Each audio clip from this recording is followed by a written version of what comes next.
Living every day in your head for free. You can tap away, but I will not hear you scream. You can break the keys, spread your toxicity, your world outside reality. In your room, a little hideaway, but you let it through. Enough to go insane. Living in the dark hasn't treated you well. You're building your own prison cell. Hey, wait, don't waste it on me. Spite, life's telling you, don't waste it on me. Did I brush you off? Is it your lack of friends? We never met, even if you pretend. Am I in your debt? I don't owe you nothing. Don't say something you'll regret. Hey, wait, don't waste it on me. Spite, life's telling you, don't waste it on me.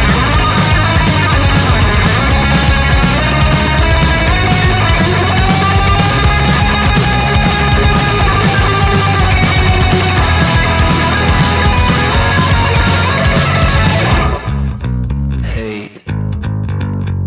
rage, don't waste it on me.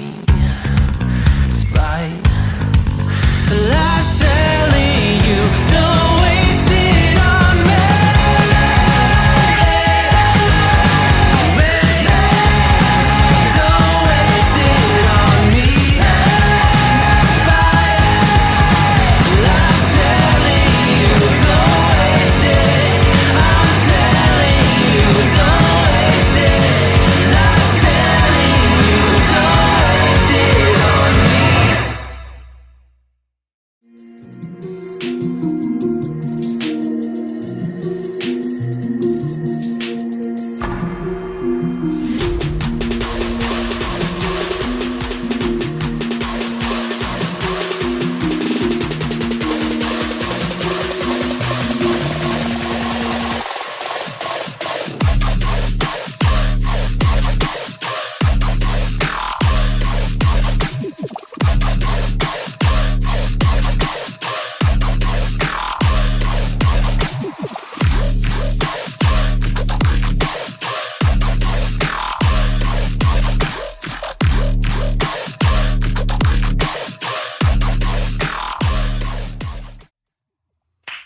Hello gamers from around the world, this is Boxenberger, the video game enthusiast from Germany, and I would like to welcome you to a, well, probably a very spicy and fiery show Yep. today.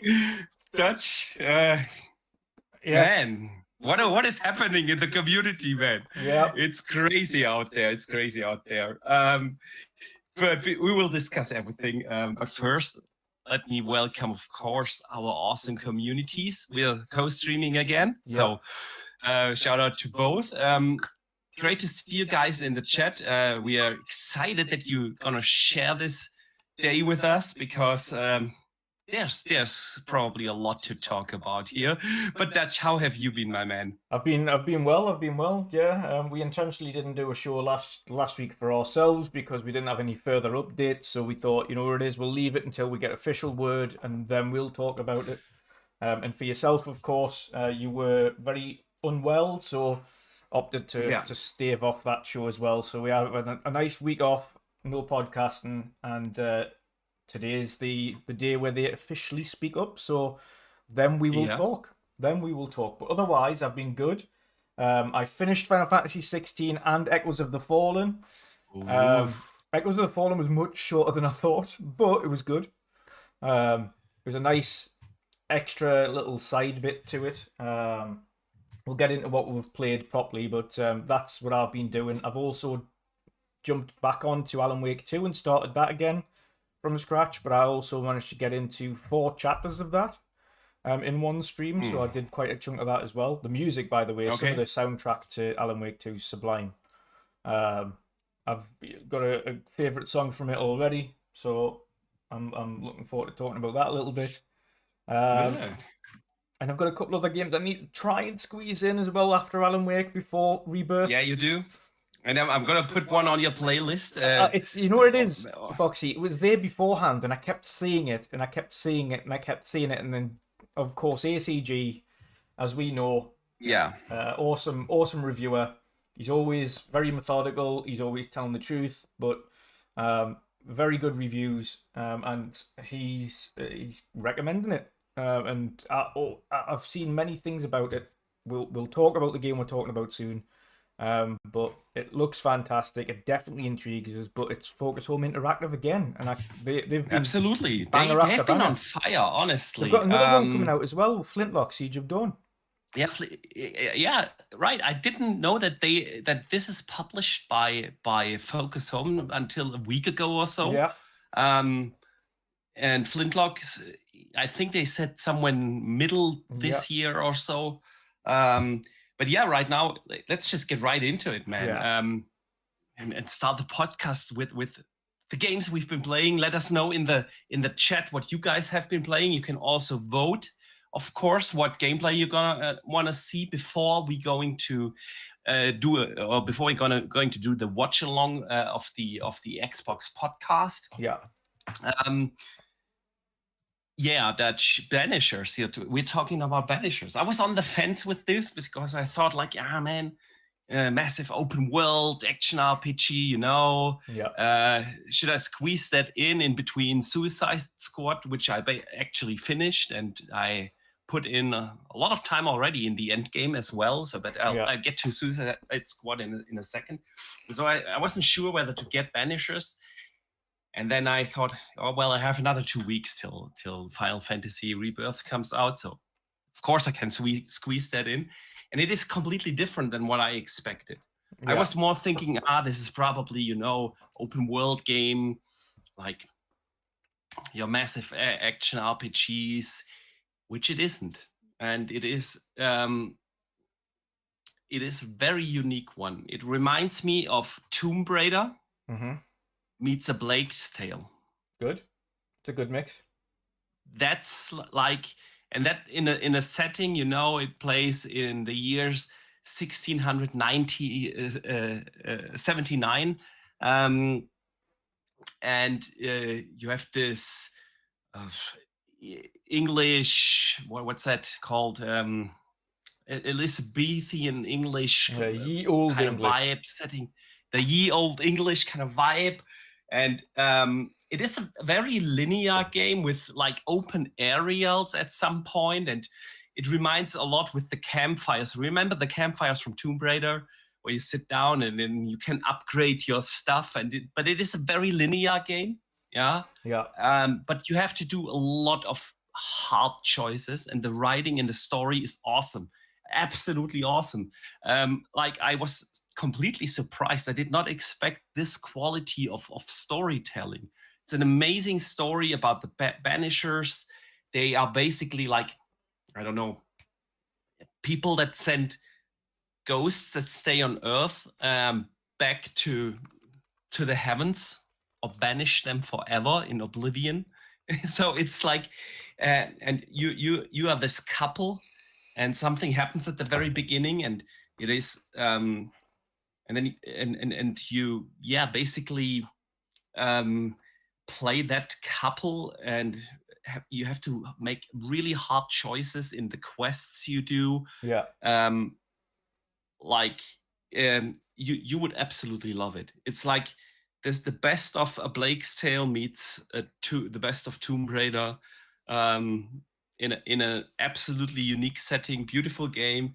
You can still tell it's AA, but honestly, I'm like 5-6 hours in now, and I'm really, really digging that game. Highly recommended. Highly recommended so far.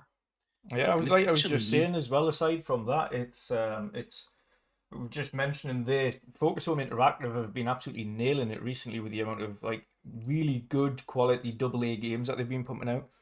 And it's been consistent. Like last year was the same, the year before was the same. We've got Banishers now. We've got Flintlock Siege of Dawn coming out soon. That looks absolutely fantastic. I've been waiting for that for a while. Focus is really putting money and effort into the games they publish. This is obviously a don't not a game, and it is just along this line of Focus home in the interactive games that try to really get to that AAA level, and they are doing a wonderful job. This is the best donut game probably just yet, just in terms of like production quality, you know.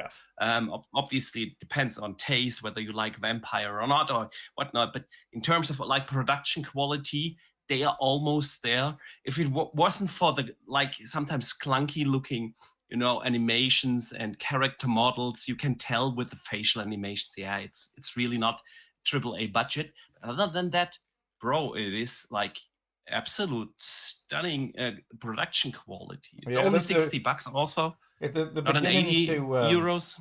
They're beginning to Focus Home and begin to become one of my favorite AA publishers, as it were, at the moment.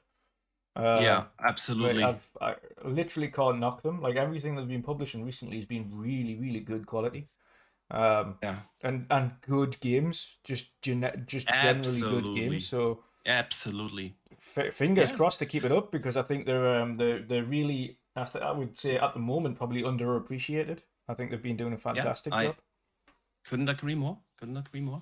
Shout out to Jaunty J, who sends in a $5 super chat. Thank you so much. And he says, I bought Skull and Bones. Great game. Are you guys going to stream the Xbox podcast or no? Yes. Yeah, listen, Dutch.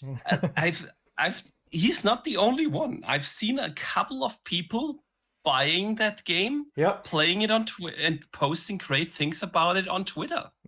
I know you had your experience in the alpha, but and beta. Listen, I did play it again. And beta, but the guys that do play it actually seem to enjoy it, man. Jez has got the same feeling as me. Jez played it for 3 hours and said he was bored to death. Yeah. So yeah. So it seems like a game. It yet, so. It seems like a game that is literally, you will hate it or you will like it. Yeah. There is no real in between. You're either gonna hate it or you're gonna like it. There isn't like I'll play this for a bit. It's very slow off the grind. There's a lot of grind fest. There's a lot of fetch quest missions. There's no island combat. There's really no walking around. There's load screens between island and ship. There's just a lot of dull stuff, and I've got better games to be spending my time with. That's how I weigh up, and this is me when I go into a game. It's not whether or not I can slog through games if I want to slog through games just to see if they get any better. But when there's so many games out and coming out, and that I have to get through that are of better quality, like Alan Wake 2 at the moment, I'm going through. Which is a fantastic game. Rather Absolutely. Play Alan Wake 2 than dive into that. Yeah. And that's my thing. Yeah. It's like games have to justify your time. And there's far better games at the minute for me. Absolutely. Than Skull and Bones. Listen, that is the most important part. Games have to value your time, and not every game is for every gamer. And so we all have to manage. We only have limited time. Everyone only has limited time to play games, and so we have to set our preferences there. Yeah. But to a second question, of course, we're going to co-stream the Xbox podcast as soon as it's going to drop. We discussed pre the show that we are not going to talk over the podcast, so you will hear the full podcast, like no comments from our side. We're going to mute ourselves. And then you guys can just enjoy the podcast, listen to what Phil, Matt, and Sarah have to say, and then we will automatically, of course, discuss it right after, along with you guys. So yeah, just stay in here. We discussed this also before the podcast. There is no link just yet to the actual podcast. So if anyone in the chat finds like a link to the actual podcast, just let us know. Drop it in the chat so we can definitely be the first ones to watch this here together. It's gonna be a great discussion, man. Yeah. Otherwise, what And you'll then, hear us doing for this is we'll both load up the video, we'll pause the video. I think it's just going to be a video upload because all of them have subtitles on. So we'll upload it, we'll start it, pause it, we'll essentially synchronize ourselves to a 1, 2, 3, and then we'll start the video at the same time. So both channels will be at the same position, so don't worry about that. We'll be ready to rock and roll. Exactly. We will have everything up as soon as it is up. Pyromad sends in a channel member chat for being a channel member for 14 months now, which is absolutely awesome. And he says his obligatory monthly play Cassetta Beasts mention. And I still have not played it, Dutch. Cassette Beast is a good game, mind. I've played probably the first 2 hours. I do need to get back to it. I do. It's one of those things that I have installed actually. So I explained this, I think, about a month or so ago. The Series X has been now strictly been assigned AAA, AA games only. So that's the big Game Boy. The Series S, on the other hand, is strictly assigned to indie games and smaller titles like Cassette Beasts, etc. So they've each got their home, and I've got them installed on the Series S. The good thing about that, though, is that the Series S is perfect for indie games because you can install about 500 of them because they're only about 1 gig or 2 gig each. So yeah, that is so true. That's what I do with a lot with my Alley. You know, I also have only 500 gigs on the Alley, and like 60 or 70 of those are already taken up by Windows. So, yeah, good shout. Dave Ramos sends in a $10 super chat and says, "From me to you two, here's some coin to buy yourselves a beer to drink during the business update. Cheers, mates." Oh, thank you. Thank you, man. Thank you. Appreciate that.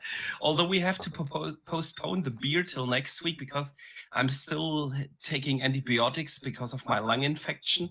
So I'm not allowed to drink just yet. I'll have a rum later. You know, that's why I'm shaking already a little.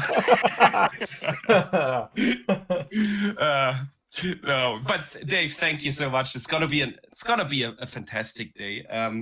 Let us really quickly finish up. What else have we been playing? I've been playing. Let me first close the poll. So otherwise, we will not have time to watch any gameplay. So Banishers wins here today, which is awesome to see. Nice. Exactly. So I'm gonna switch over to some Banishers gameplay. I'm gonna switch over to some. I've been playing Death Stranding again as well, so I'm gonna switch over to that. I recorded some gameplay of it. I'm determined to get through that before the next one, so I've got a good year and a bit to get through Death Stranding. So what do you think about it? You know what it is? The story's intriguing. The slog of climbing and things, I don't. It's not as bad as it was when I started playing it for the first time. When I started playing it for the first time, it felt like I was doing a lot of slogging all over the place for a significant amount of time. This time, it felt a little bit quicker, getting from point A to point B, which is intriguing. Graphically, great. The music, the soundtrack to it is great. The story's intriguing. It's just whether or not people want the whole rigmarole of walking from point A to point B initially and delivering packages and things. But it makes sense in the grand scheme of things why they're delivering packages and why he's essentially a delivery boy, because the entire world's cut off and you can't just drag cars from point A to point B, because if someone dies, it blows up like a massive nuclear holocaust. So it's intriguing. It's certainly intriguing. Okay. I fell asleep twice in the first hour of that game and I never went back. So, yeah, man, I've finished Suicide Squad. And let me tell you, I do not get some of the reviews. Yeah. Reviews are always about personal preference and taste and whatnot, but in no way is this game a 4 out of 10? Yeah, you can argue whether you want to give it an 8, 9. You could also argue it's probably not a 10 out of 10. Yeah. But so that's obviously down to personal preference. But I think I gave it an 8.8 or 8.9 or something like that. And I actually had a lot of fun. Obviously, it's not an Arkham game. Yeah, people with Rocksteady automatically think about the Batman Arkham games, and this is more like a game like Outriders. You know, it's a looter shooter. You go to your missions, you get your better next gun or some special mods for your guns or better armor, and then go on to the next mission and so on. But the story is super funny. Yeah. Like really funny characters. I had to laugh multiple times whilst playing it. The combat actually is super fluent. If anyone enjoyed the gameplay mechanics of Anthem, you're gonna enjoy this one.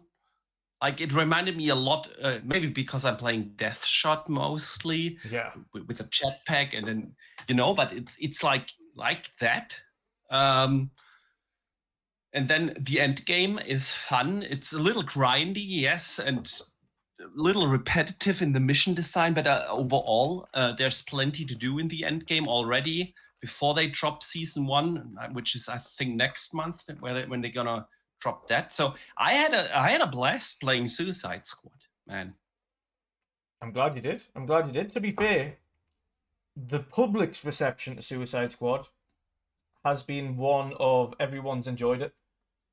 Yeah. The press reaction, however, was kind of forcing hate. This is the thing that I've been winding me up about games journalism recently, is they need to find a game to hate, and IGN have done it again.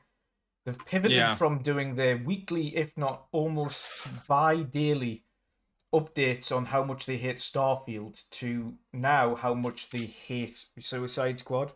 And that's basically the next one that they want to pick on for the next month or two until the next game comes out that they want to just slander it into the floor. We get you don't like the game. You don't have to tell us every other day that you hate the game. Like, imagine if I came on every podcast and went, Boxy, I really, really, really don't like Suicide Squad.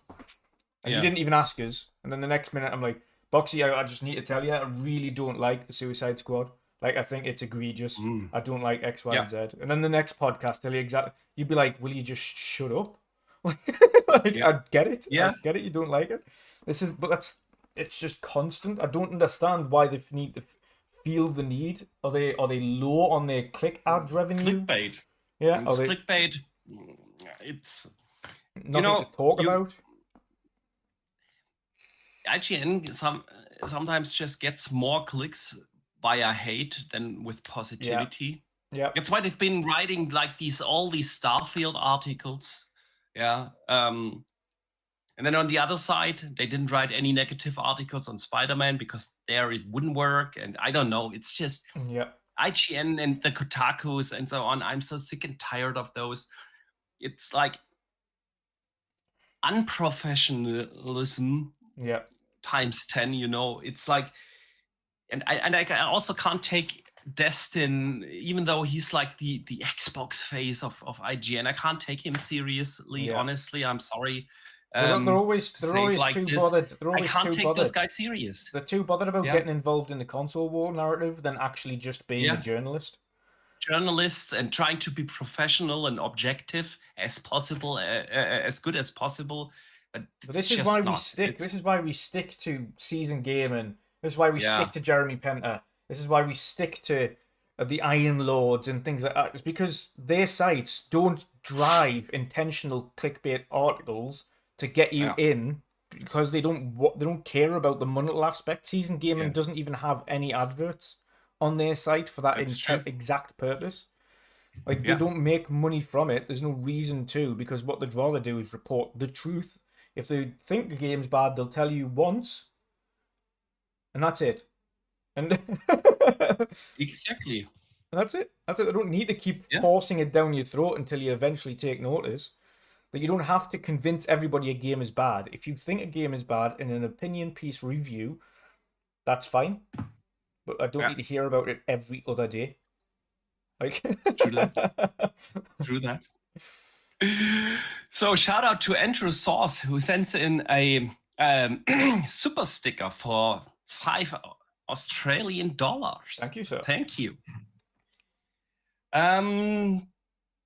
Dutch, whilst we are, or hang on, let me catch up on one other super chat that I almost missed from Pyro. Matt sends in £2. Thank you, sir. He says you can't spell ignorance without IGN, and that hits the nail on the head. It is ridiculous what IGN have become. I'm sorry, they just are. I can't take them serious. That's why we are moving on from IGN. But Dutch, I want to talk a little bit about PlayStation whilst we are waiting for the Xbox Business Update podcast to drop. Because just the other day, and I'm kind of glad that this happened yesterday, because whatever we will hear later, it will put certain things maybe a little bit into perspective. And just up front, I put a poll in the chat. I want to hear your thoughts on what you think about the rumors of the Xbox direction that they are going for. I want to hear your thoughts there. Just vote in the chat. And I'm putting it out there. I'm no fan of that idea of leaving exclusives behind, going multiplayer. I don't like it for multiple reasons, but we will get to that a little later. I want to touch on what happened on the PlayStation side of things. Their interims CEO, well, who is actually like the Sony CFO and COO, Hiroki Totoki. He has done like an investor call that was translated to investors and media sites, and he put out a lot of like daring statements. So the first is that he went kind of hard on the PlayStation studios and organization not knowing how to grow their business. Let me read something from that interview.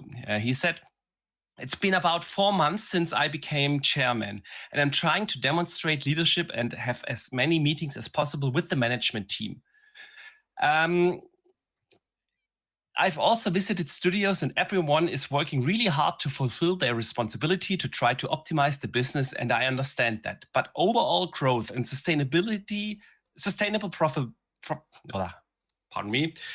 but overall growth and sustainable profitability for increasing margins, how will that translate to these goals? I don't think people understand that deeply. I think that is the problem of the organization. People who work in the studios have very high motivation. They are very highly motivated. They are very good people, and they have great creative minds and knowledge of live streaming. However, having said that, when it comes to the business, I think there is room for improvement. And that's to do with how to use money, the schedule of development, and how to fulfill one's accountability towards development. Those are my frank impressions. I will continue to engage in dialogue with the people so that we can find the right way to proceed." That's coming from PlayStation's CEO now, which is kind of a hard statement. He has also two other very bold statements. We'll talk about those in a second, Dutch. But basically, he comes out there, and I've not seen this like ever happen in any company, that the CEO comes out and says, "Hey, my organization does not know how to grow their business, how to do their job," basically. What did you think, man? Yeah, I mean, this is what happens when hierarchy takes the place of the front-facing people that want to shield the consumer from what is actually happening. And he's went there and he said, "Listen, I've been in charge of this for X amount of time," basically throwing Jimbo under the bus and saying, like, they didn't know how to make their games sustainable long term, like beyond the initial sale. was basically what he's getting at. Like, they don't know how to do that. They They do don't not know how to make them profitable. They Yeah. don't know how to schedule them. Yeah. That's literally what he said. Yeah. What was the quote? They don't know how to use money, how to schedule development cycles, and how to fulfill one's accountability towards development. Yeah. Which is kind of harsh, and I do agree. It's basically a shot at what Jim did, and you can tell why he had to go. Basically, as good as Sony's basically overall sales are, and he gets into that a little later in the interview, talking about not achieving like their targeted sales. They wanted to sell 25 million consoles last year, and they only sold 21 million, so they missed that, which is still a very good selling console. It outsells the PS4 in life-to-date sales. But in order to grow the business, they would have had to sell a lot more consoles. And then the thing is about software, and it's not just video games, it's software in general. Software, why is that the most lucrative business in the world right now? It's because it is so easy to scale it. And that is what Xbox has been trying to do with their games going to PC day and date for years, many years now. And I mean, that's what now, I want to say 8 years. When did Quantum Break was the first one that released also on PC day and date? That was 2016 or so. Yeah. So 7-8 years, something like that. Xbox has been doing that because they understand that you need to be able to scale that, and either you can scale your install base in a respective way, so that this will translate to a respective growth. But the console industry overall doesn't grow fast enough, and this is that is the problem that he sees. Yeah, and then the other thing is he also confirmed they are not going to have any games until at least April 2025. No first-party games. Yeah, we've been saying that for a while now, that their roadmap is super dry and empty. The only announced major first-party game that anyone cares about, at least, is Wolverine, which is at least a 26 title. Yeah. So, especially after all those leaks. So, yeah, and he basically reconfirmed they don't have anything until the next fiscal year, which starts April 25. And obviously, that is also an issue. They had to cancel like factions. Games, they had to delay half of the games of a service title in development to a 2026 launch already, and all that stuff. What do you think, man? The guy really comes down hard on the team, especially if you go public with that. What do you make of this? Yeah, well, yeah, I entire think thing? he kind of needs to, in order to get them to realize that, like, you're not, the business isn't as secure as everyone's kind of making out. And we need to start shifting gears and thinking of ways to make this more profitable, because it isn't more profitable. And Sony, unlike Xbox, if Xbox wants Xbox to go away, they won't miss it. Like, it isn't going to make a massive yes, it's their second largest revenue stream now, but that's because they've invested significant portions into that. But ultimately, if Xbox didn't exist, Microsoft would be fine. It isn't the same for PlayStation and Sony. If PlayStation didn't exist, Sony would be in a bit of a lurk. They would have an issue. They did.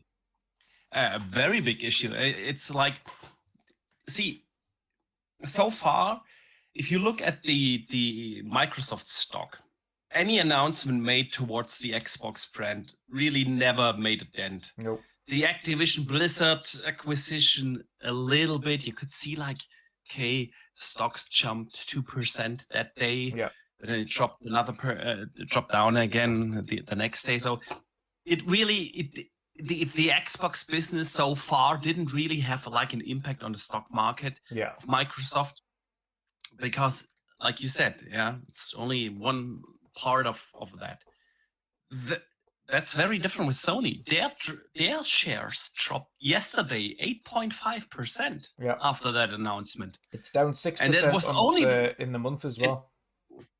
And if you think about it, it was actually good news that they reported they were able to sell 55 million consoles so far into this generation, which is only 3 years and 3 months now, which is an improvement over in the life to date sales over the PS4 generation, which obviously was considered a very successful generation for them. Yeah. So they are doing better than the PS4 generation, but still not good enough. And what happens? Stock dropped hard, like 8.5%. That's a lot in just one day, you know? Yeah. I wanted to get to another point. I forgot. Help me out here. Right. 25. The next, or they don't have any games until 2025. What do you think of that, man? Yeah, no major first-party franchise games or current franchise games until 2025. So you'll not see a Ghost of Tsushima 2. You'll not see a new God of War. You'll not see a new Last of Us. You'll not see a new Ratchet and Clank. You'll not see any major first-party current franchise games before that point. And the only actual first-party game we know of that was apparently coming out before that point was Concord. That's the only one we knew of. And I also don't believe Concord is coming this year. I just don't believe that's happening. Didn't they say? Or was that just a rumor that it was delayed? I'm not sure. Just a rumor, but you would have, if it's meant to be the tail end of the year, realistically, they would have shown gameplay or something by now. You would have thought they would have shown something by now, but they haven't showed anything. They've just had their own mini showcase, and nothing was mentioned. It was all just third and second party stuff. And granted, there was some nice things shown off, but ultimately, still didn't see Concord, which is the only first party game they had this year. So I don't see them, like, as much as everyone's going, yeah, but they said franchise. Yeah, but realistically, have they announced anything as yet that is first party at all, other than Concord, which still hasn't had a gameplay reveal and an official release date? No, is the answer. So how can you be realistically confident that they're going to release any first party games before April 25? You can't be. This is the one thing we've been saying, like, we've got Rebirth, happy days. We're looking forward to Rebirth, can't wait for it. Got it ready to rock and roll there. Pre-install will happen 2 days before release, can't wait. But after that, the PlayStation 5 will almost certainly be going into hibernation mode because there's nothing coming out brand new after Rebirth that I'll be wanting to play on my PlayStation. Personally. That's the thing. They still have a couple of exclusives for this year, like Rise of the they Ronin. just released Helldivers, which is second party. Final Fantasy, obviously second party. And there was Ronin. Rise of Ronin, Stellar Blade. They still have kind of those exclusive games. But yeah, nothing. It's got to be your bag party. If you don't want loads of Japanese, Asian hack and slash games, then you're out of luck. Yeah. And I don't want loads of the same type of game. And this year, like Helldivers, I'll pick up at some point, but I'm not in a rush. I don't know. I'm personally waiting. I'm personally waiting to see how Helldivers does over the course of a few months and see what the traction is over a few months. If there's still a player base there and they've made updates to it to expand it a little bit, I'll consider it. If, however, it's fallen off entirely, then I'm not bother picking it up. See, the problem with games like Helldivers is they all suck if you play them 3 months after launch for the first time, because by that time only those guys who stuck with the game for 3 months are playing it. They are over-leveled, they are over-skilled, they are simply better than you, and it's usually no fun to play those kind of games. Either you play them at launch, stick with the game, have fun with it, or you're out. If you haven't played Halo, and you want to get into Halo now, it sucks. It sucks big ass time, because when you go online, you get destroyed. You have no fun. So either you stick with the game, you have the skill already, go there. But if you're a newbie, you have no fun play. And it's the same with Helldivers and all those kind of games. So yeah, it's probably a fun game. It looks actually good. But in between Suicide Squad and Prince of Persia and Banishers, which is on screen right now, that I'm playing, I just don't have the time to play Helldivers right now. Yeah. Final Fantasy is coming out in 2 weeks. Looking forward to that. Yeah. So And that's going to be for like me, a the 100-hour game. Helldivers. Yeah. I don't put like multiplayer games in my backlog. If I miss them, I just miss them. The next good one is just around the corner, and then I'll enjoy that. Yeah. I want to do a quick shout out to a super chat I got through a little bit ago from Face23 BKNY with a $20 super chat. So thank you very much for that. He said, Sony is following Xbox. Awesome. There's no talk of Sony games going to Xbox. There is no day-and-date games on retail subscriptions. There's no Sony single-player games day one on PC. So when is Sony doing day one on PC timeframe?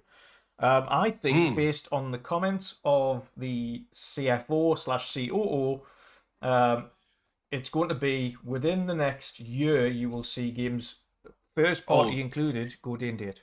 Absolutely. I think the next game that they are going to release from first party is going to be day and date. Yeah. I've no doubt. Listen, it is a fantastic question. Let me use this because I actually wanted to segue into exactly that particular topic and read from the interview what Hiroki Totoki had to say about exactly that.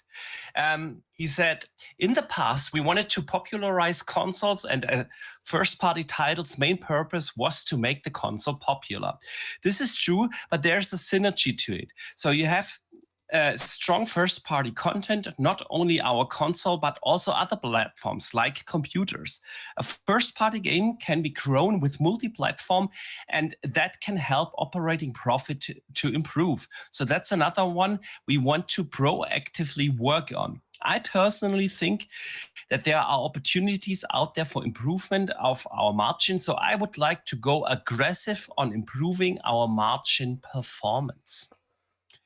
Listen, if the new acting CEO of PlayStation, even though they only say he's just doing it until they find a new guy, but they will only find a guy that does exactly what he likes to or wants to do. And he obviously says, I want to do that aggressively, scale towards PC.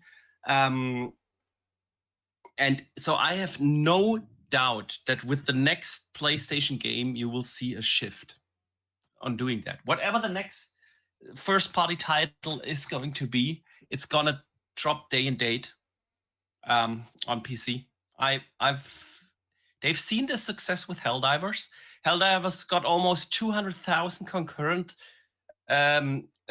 players on Steam, and those are all sales. It's performing really, really well. They've seen what this can do, and there's no reason that the next Ghost of Tsushima or whatever it will be, Wolverine, or the next PlayStation first-party title, also single player, after seeing these numbers and after going public with that statement, we want to try to aggressively grow our margin. We want to, what was the quote? Hang on. We want to have a strong first-party content, not only on our console, but also on other platforms. A first-party game can be grown with multi-platform and can help operating profit to improve. That's what he said. And we are proactive workingly on that. So, yeah, I don't know, Dutch, how you see it, but I've no doubt that this is going to happen rather sooner than later. Yeah, absolutely sooner than later. It's an absolute no-brainer. What they've seen with Helldivers is that it does absolutely not affect anything that happens on the console. The PC market and the console market are entirely two separate kinds of players. the people that play on PC are not standard the people that play on console, and if they are, usually the people on PC, if they want to play it on console, they'll just buy it twice. Like there's a lot of double dippers on, especially for people with PCs, and with cross-play and cross-platform and all of that stuff involved. They don't need to worry about that anymore. That's what PlayStation really hated, was cross-play stuff, and they hated cross-play because it meant that people didn't need to get it on their platform. But ultimately, what they will say is that money is money no matter where you get it from. And if you've got a second market, regardless of if it releases day and date, it's still a second market that you weren't otherwise active in previously. And if that means that your console only does 1 million, like a lot of their AA stuff does, like the likes of Returnal, etc., scratched like barely 1 million sales. If Returnal had launched day and date on PC and on console, you would have seen that be 3, 4, 5 million, because PC players are vastly outnumbering those that play on console. Vastly. You tend to find even the smallest of games are 2, 3, 4 million people deep in terms of sales on Steam immediately from the off. So it's like an absolute no-brainer. Like, why would you pass up like 3 million plus potential sales, if not more, on PC just because you don't want to launch it day and date? That doesn't make much sense, to be honest. To them now, and the CFO knows it, why wouldn't we aggressively go on all fronts? Why wouldn't we? Well, in the past, their thinking was, okay, this is really a reason for people to invest in the PlayStation console, into that particular ecosystem, and we make more money if we sell our stuff on our console than if we do it on Steam. And if we do it on Steam, Steam gets a cut. That same cut would be getting directly if we sell it on our platform. They don't have a PC storefront, where to drive in the revenue themselves, and that helped, of course, to grow their console install base.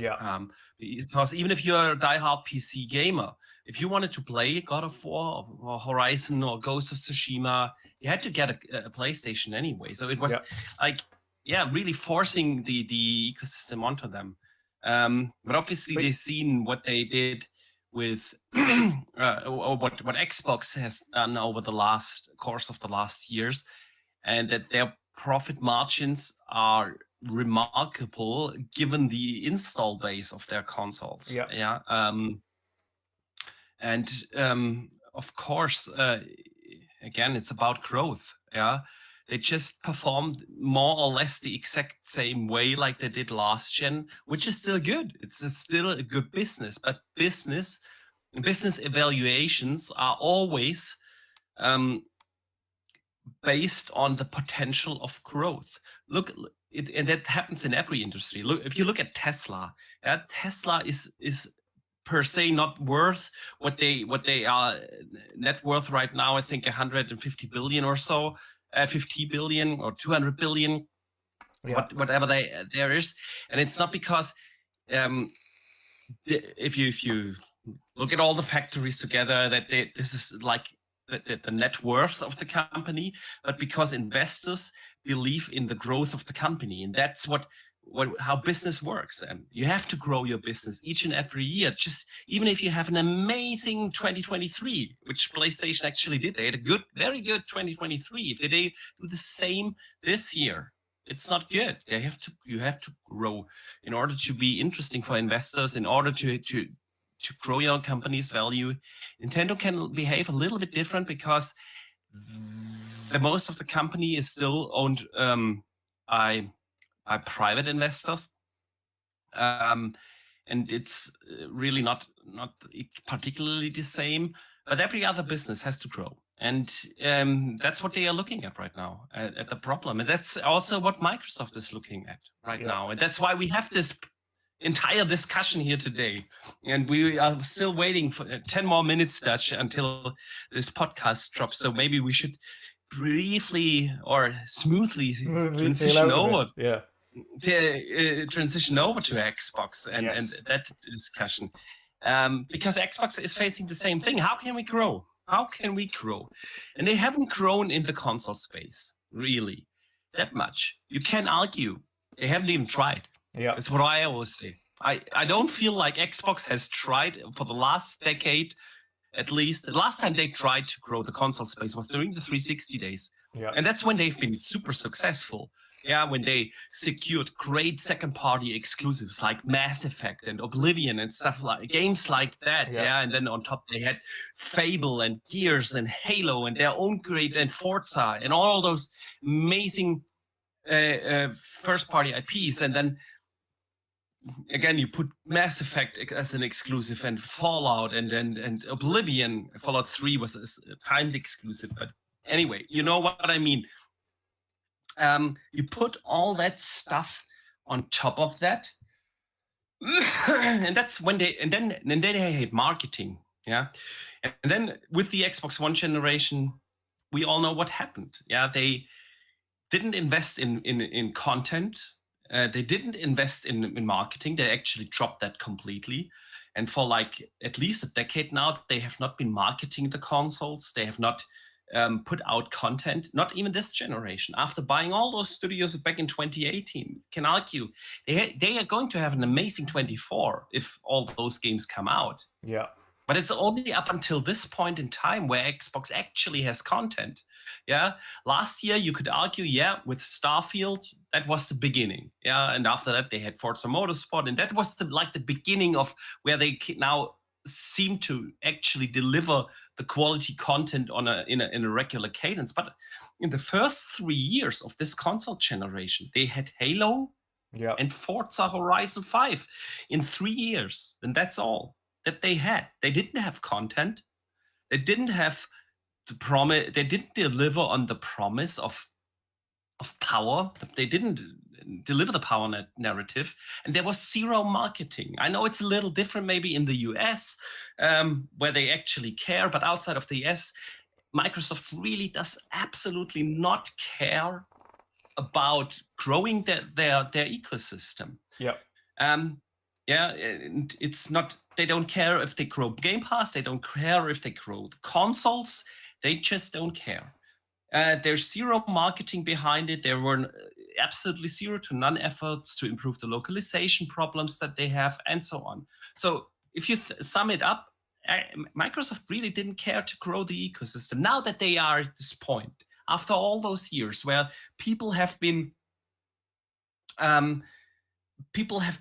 patiently waiting for Xbox to get there, now that Xbox has the content in the pipeline, yeah, to actually make the investment in the Xbox ecosystem worth it, where you feel like, okay, now they could be back to where they were in the 360 days, where they had like great releases every year, and now they can be like have the self-confidence and finally grow the market. Xbox says, yeah, well, we are not growing in the console ecosystem, so we're just going third party. That's at least what the rumors are and what the fears are out there. And I see a lot of people feel very passionately about that. And I do as well, because I feel like as an Xbox customer, we deserve the patience that we put out towards Xbox for all those years. Yeah. Besides that, there's a lot of things with that you can bring up as an argument with like potential reduction of competition, which I really don't like. I don't look at this like, yeah, but from a business point of view, it totally makes sense. I don't give a fuck. I don't give a fuck if Microsoft or Sony makes more money. Yeah.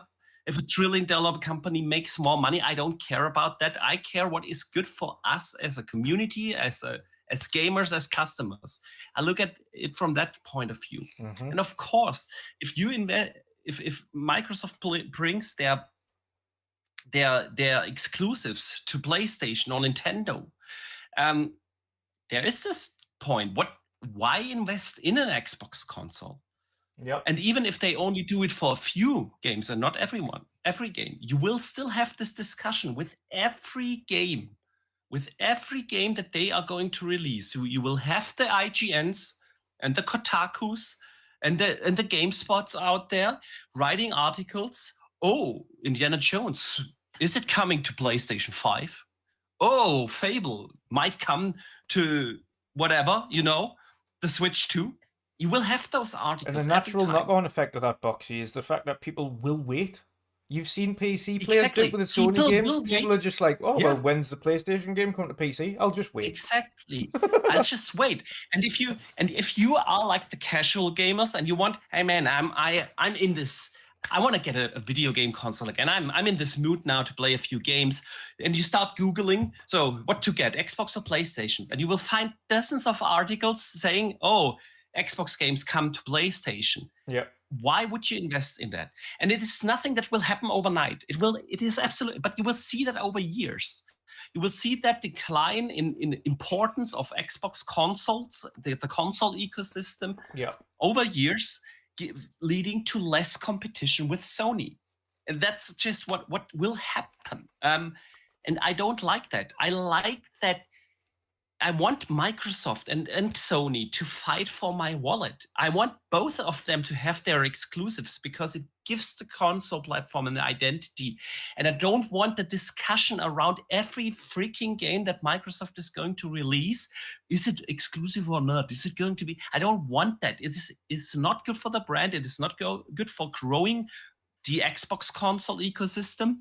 And that's why I don't think it will be good for us at the very end of the day as gamers. We need that competition in that market. Yeah, that's the thing that I've been stressing, that a lot of people, and this isn't trying to be a dick about it as well, but myself and Boxy I've worked in industries and in certain parts of industries that are very competition focused, and you absolutely need to be when you're in a business. And the only way for those businesses to strive, and this goes for every business, by the way, from the little mum and dad shops on the street all the way up to big blue chip corporates, you need to do something to stand out. If you don't stand out and provide something to the consumer that is something that nobody else does, then nobody will come to your business for what they require or what they need. If you don't stand out and have something that differentiates you from the competition, that is substantially different, and I don't mean an ecosystem or this one has achievements and this one has trophies, because that's the generalized consumer. The casuals don't give a shit. They don't. The main reason PlayStation are trumping Xbox now, this day and age, has got bugger all to do, the vast majority of the time, with the exclusives. The reason Sony is as popular as it is because everybody has a PlayStation. So when one of your friends goes, what are you gaming on? And what the other guy says, what are you gaming on? And everybody, bar one person, is on PlayStation, and this one standout guy's got an Xbox, what are you going to go with if everybody has FIFA and you want to play FIFA with them? Granted, it's a everyone can play it regardless of platform now, but what are you going to go with as a casual? Oh, everyone's got a PlayStation, so I'll just pick a PlayStation up. That's the casual's mindset. So what are you going to do realistically to capture that audience outside of just, okay, this is this and this is this? You need to have a differentiator, and the only differentiator as consoles realistically have between one or the other now isn't hardware, because they're both based on exactly the same architecture.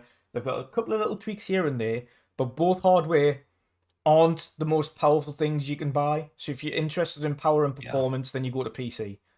End of. Absolutely. If you're wanting the an experience that everybody plays right now, that's PlayStation, because everybody has a PlayStation. That's pretty much how it is. Yeah. The random people have an Xbox, but the only differentiator is software. So when you take away that differentiator and all of the software that one produces is on the other box, why would you then go to that other box other than having a historic back catalogue? If you've got a historic back catalogue, you've got no reason to invest in the next one. Oh, well, all my games are on this. Okay, well then stick with the one that you had all your games on. Why invest in the next one? And that is exactly what will happen. It is nothing that will happen overnight, but gradually you will see that the Xbox console will simply play no role, and as Sony can do a lot more of the outrageous things that they've done in the past, like increase game prices, they don't have the necessity to innovate on games anymore because they are getting all games anyway. Yeah, and it is not. It is. I don't think that it is good for the consumer in the end. I do get it from a business standpoint, but Dutch, briefly, 1 second. I need to shout out Dave Ramos for a channel member chat. He says putting Call of Duty into Game Pass day one would change that conversation. Full stop. It would definitely lead to a shift towards Game Pass. Yeah. And yes, I think Xbox should leverage that stuff. They have the games now. They have all those studios and the IPs that can grow your ecosystem, and you should leverage that. Be a little bit more aggressive. Xbox has not been aggressive for many, many years now. They have not. They used to be super aggressive during the 360 days, but not in the Xbox One generation, and definitely not this generation. They've not been. They are always kumbaya, like we're nice to everyone. Be aggressive. Be like, because Sony really needs some competition. And Steam, by the way, Steam also needs competition. They basically own the PC market. So, yeah, Dutch, we are at this point where everyone is probably refreshing the browser. Yeah. The business update is live, it is. Dutch. It's live, yeah. There it is. So it is... I've paused it on 0, 0, hang 0, on, 0. guys. Yeah, exactly. So we are going... let's see if this works. I am at 0, 0, 0. Yeah. Dutch, you too? Then, yep. Because then we could play this and... You ready? All right. 3, 2, 1, go. All right. Hello and welcome to the official Xbox podcast. I'm your host, Tina Amini, and we have a very special episode today, as you can probably tell by the fact that I'm joined by Phil, Sarah, and Matt. Welcome. And we're going to talk about some updates at Xbox. We want to talk about game exclusivity. We want to talk about Activision Blizzard, now that they're part of our portfolio, how that might be an impact on Game Pass. And we want to talk about hardware, too, and how all of this fits into the strategy at Xbox. So where should we start, Phil? Well, when we originally had planned for the show, starting back in December, I think we probably would have started with Activision Blizzard, maybe talked a little bit about the exclusivity with some of the news coming up, and then hardware. But we've had some unforeseen news that has come out. So let's just go and tackle the exclusivity question, because I know it's on the minds of a lot of people. We hear from the community, and that's an important input for us. So we made the decision that we're going to take 4 games to the other consoles, just 4 games, not a change to our kind of fundamental exclusive strategy. We're making these decisions for some specific reasons. We make every decision really with the long-term health of Xbox in mind.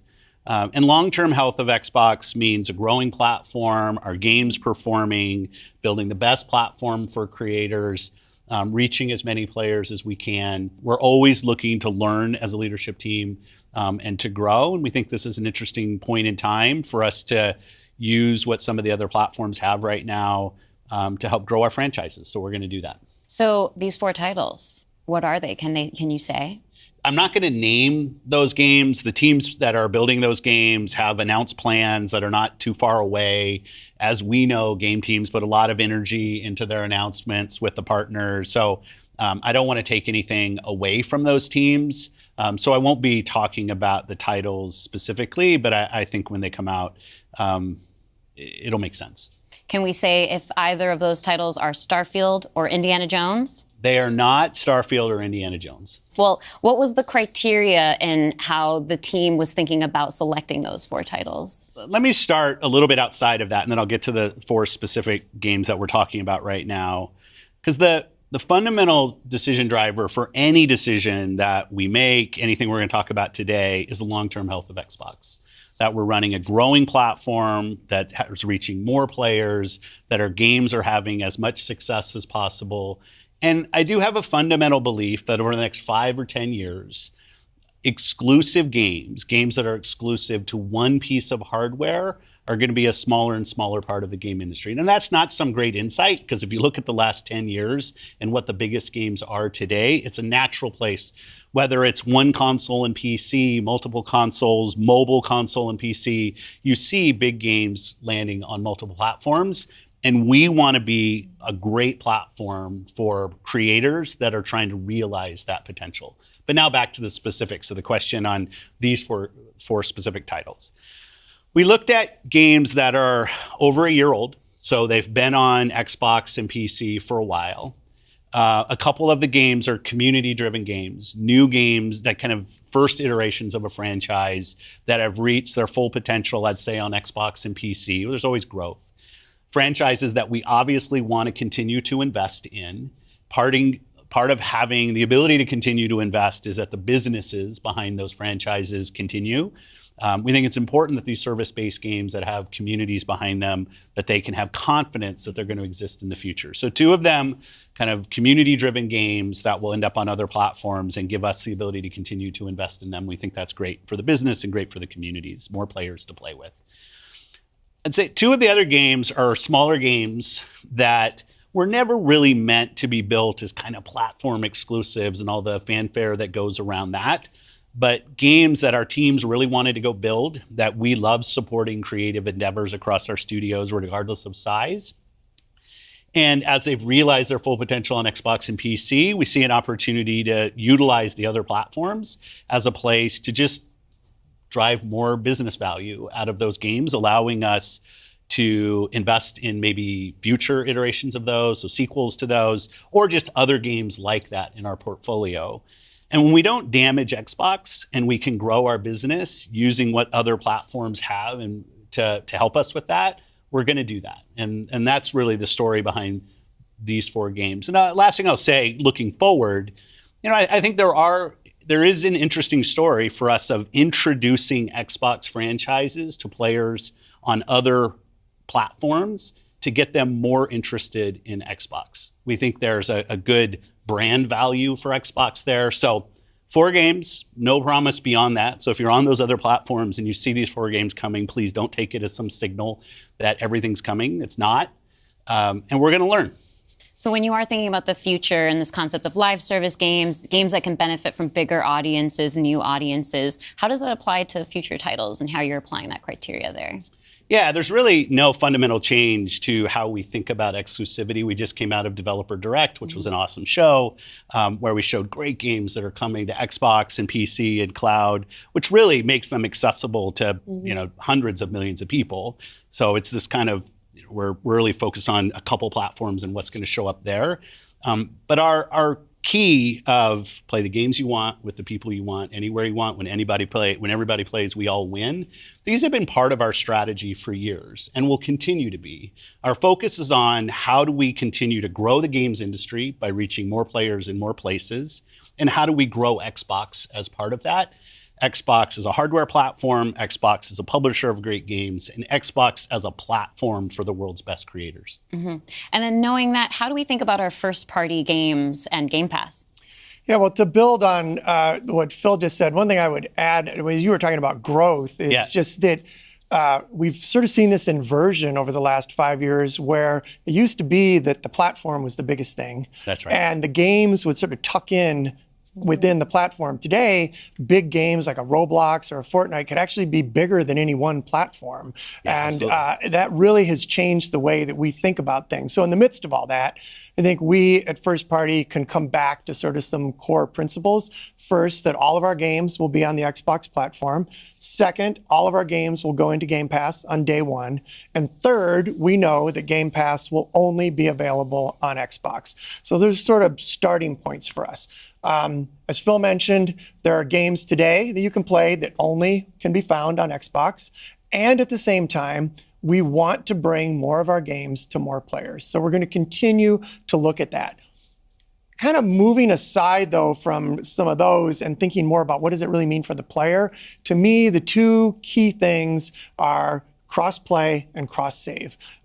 Those things allow us to deliver on the promise of Xbox, which is play with your friends where they are, play on the devices you want, play the games you want. So that is really only possible at a practical level when you know that your saves and your player are going to be able to move across all those parts. So not all of our games today are necessarily built to take advantage of that. There still will be some games that don't. As we bring more teams into the Xbox family, there's some catch up to do as we get there. But that cross-play, cross-save is like so fundamental to what we're doing. And I think is something that we as first party get such a good benefit from being so close to the platform. Yeah, absolutely. I mean, that's one of the things, like you said, all of our games are always in Game Pass. And so I'm excited to announce, with the coming together that we had with Activision Blizzard King, that Activision and Blizzard games are coming to Game Pass, starting with Diablo 4 on March 28th, which I'm super, super excited to share today. And it's all part of our commitment to make Xbox, the Xbox experience, and the games that we build as widely available as possible. So now the 34 million Game Pass members can all enjoy the fantastic experience of Diablo 4.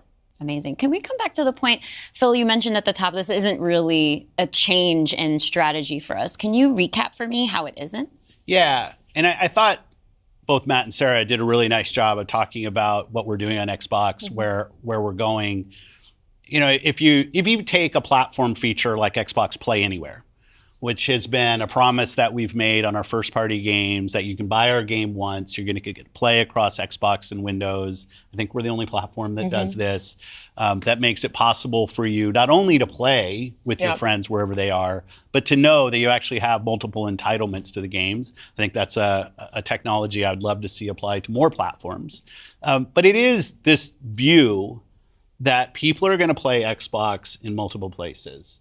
Whether it's play the games you want with the people you want, anywhere you want, whether it's content, community, and cloud, whether it's when everybody plays, we all win. Like, we've had different taglines, different strategy, kind of words that we've used, but always with this view that Xbox is a platform for creators who want to reach the most players. Our investments in xCloud, our investments in franchises like Minecraft and now Call of Duty and other large franchises so that we learn how to build those. This has been a strategy that we've been on for, I'd say, a decade. It's not about one device. It's not about games in service of a device, but rather the devices that people want to play on should be in service of making the games as big and popular as they possibly could be. Because really, a healthy creator community on Xbox, a healthy creator community in gaming all up, is the thing that all of us as game players should be voting for, because that's the thing that will lead to the best long-term success and growth in this industry. And my understanding, just from listening and learning from you three over the past few weeks, just understanding what's happening with Xbox, is that we see trends with player behavior where people are playing on multiple devices. That is the reality. And we have put some games out on multiple platforms before. So my understanding is that that's been good for players. How does that come back to the business with all of that in mind? Yeah, as you said, we have shipped games on other platforms. In fact, realistically, if you look with the addition of Activision and Blizzard and ZeniMax, we're one of the largest game publishers on PlayStation. We're one of the largest publishers on the Nintendo Switch, especially when you put Minecraft into the equation as well. And now we're one of the largest publishers on mobile platforms as well. And that's not something that we want to back away from. We want to continue to be building great games that millions and millions of people can love, and that they can play those games where they want to go play. But we do understand the business success that Xbox has to have. Us as leaders in this business, the system today, the system that all companies that we play video games from, is a world of you got to be growing your business. Growth in our Xbox business is critical to the long-term health of Xbox. Many people know I've been on Xbox for over 20 years. And I want to make sure Xbox is in the best position for the next 20 years. That means healthy player community, healthy creator community, and healthy business. So when we look at opportunities to allow more people to play, more people engage, more people to buy, more people to subscribe, it's all about putting Xbox in the best position. And our hardware is a critical component of that. The absolute best experience somebody has on Xbox is hardware that Yeah. Your team builds, and that people play on. But that's not going to be everybody. We fully accepted that we're going to have Xbox players across all kinds of devices. So I think a lot of people think about 2023 as this incredible year for gaming. And in a lot of ways it was. There was some really amazing releases that I think we all enjoyed. But what were the signals behind the scenes that maybe indicated how we wanted to look at the future of Xbox and how we kind of keep up with the industry? Yeah, such a good question. And I think it's, as people who care about the industry, which I assume is people who are watching this, it was an amazing year. Some great launches, some of the games that I think will stand the test of time and people will be talking about a decade from now. But it's an industry that didn't really grow. And what happens when an industry doesn't grow? You end up with some job eliminations, which we had. We had even our own hard decisions to make about building a sustainable business for ourselves, but in no way were we alone in that. When you think about a healthy industry, I want players who believe that they will find the best games on the platforms that they love. I want people who invest their careers in working here to feel like this is a place that they can be successful. And that really is down to being part of an industry that is growing. If you listen to Lisa Su, the AMD CEO, she'll say that AMD-powered consoles are likely to decline in 2024. I think there's an amazing set of games coming in 2024, but if we don't get to growing as an industry, the industry will struggle. And today there's really two choices on how do you grow the industry. Do you say I have a fixed number of players, the players that we have today, and do I find new ways to monetize those players to get more money from the players that I have? Or do you think about how do I expand the business I have by finding new players and adding those to the base of players that already play? Our focus on Xbox for the last decade has really been on that latter point of how do we make sure Xbox is growing for our players, growing for our creators, so those people are finding success on our platform, which will grow the Xbox business and put Xbox in a position to be very strong for years and decades to come. Matt, earlier you were talking about these growing gaming communities, how they're incredibly large and comparable on such a different level when we think about console audiences. Like you mentioned Roblox, you mentioned Fortnite. So how are we're obviously thinking about our responsibility, our hardware responsibility is supporting the growth of gaming communities. How has that actually shown up for the players? Are there other games we can speak to from our portfolio? Well, as Phil mentioned, two of the biggest ones for us, Call of Duty and Minecraft, they are driven just from the bottom up by the communities of people that play those games, which is so great. I think about it for the player community, it comes down to where are the friends, where are the people you play with, and then equally important is where have you built up your library of games, right? Where have you invested? Where's that library? I think those two things probably are some of the biggest influences on where people choose to play and what devices they choose to play. Yeah. When we think about, on the other side, the developer side, just any game developer wants their game to find the biggest audience possible. That's just the nature of building a game. You want people to enjoy and participate in what you've made. And I think we're in a unique position to deliver on that just because we are the platform. We build hardware, we've got a first-party games group, and then we've got a system that ties that together, that brings together your friends, your progression, your achievements, all of that. And I think that's really what has contributed to the momentum behind some of these communities. Yeah, absolutely. When you look at, just step back and you look at the history of the industry, we've moved from a place where it used to be that someone built and launched a game to accelerate hardware to actually the things we do with our hardware and with our platform are all in service of making those games bigger. And we think about that across all of the investments we make, the consoles we build, the investments we do with things like cross-play, cross-progression, the things that we're doing with cloud. How do we actually give more options to game creators so they can have the greatest success? I think one of the fun recent examples about this is actually Palworld. Palworld was able to launch, they were a game preview, they launched in Gamepass, they also simultaneously launched in Steam. And through the combination of those things, Pocket Pair was able to have this outsized success. And it was the largest third-party Game Pass launch ever. And that's all because we give creators options on how they can launch their games. We've got subscription, we've got retail, we've got free-to-play, we've got game preview. We have the consoles, we have our experience on PC, and they can access all of those things. And when we step back and we just look at the performance of our platform all up, we know it's working. We're at the highest level of users on console, the highest level of users on PC, the highest level of users on cloud ever. We have double-digit growth rate on PC and cloud, places where we're enabling creators to actually reach new players beyond the console ecosystem. And that's why we're leaning into it and doing more, because we see all those signals. So we're talking about the role that hardware plays for creators, for the games and those communities. What about the role that hardware plays for us as a business, for Xbox? When we look at our hardware, it really is, and Phil said this earlier, it's where you get like the most flagship seminal experience of Xbox. And it also represents a developer target. Our developers can build the specs of our hardware, and we invest to make sure they know when they do that the games are going to run great on our hardware, but they're also going to be able to be accessed across any screen because of all the other investments we make. So we're giving them an easy way to access as many players as possible. And we actually have more creators right now building for Xbox than ever before by nature, thousands of them by nature of those investments. And we got more to come. There's some exciting stuff coming out in hardware that we're going to share this holiday. And we're also invested in the next generation roadmap. And what we're really focused on there is delivering the largest technical leap you will have ever seen in a hardware generation, which makes it better for players and better for creators and the visions that they're building. And then when we're talking about hardware too, there's these other considerations that are really important to our community, probably to each one of ourselves as well. When you talk about library, because I want to dig in on that a little bit more. You know, as we talk about cloud in the wider entertainment industry, there's conversations about streaming. How is that impacting how I own my content that I've invested in? So what can we say about our stance around game preservation?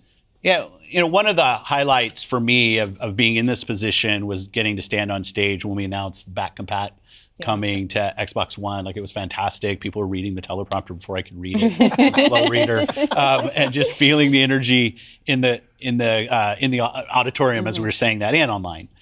You know, one of the cues I think us as being part of Microsoft take is looking at Windows and how Windows over decades has maintained software compatibility with things that are built on it.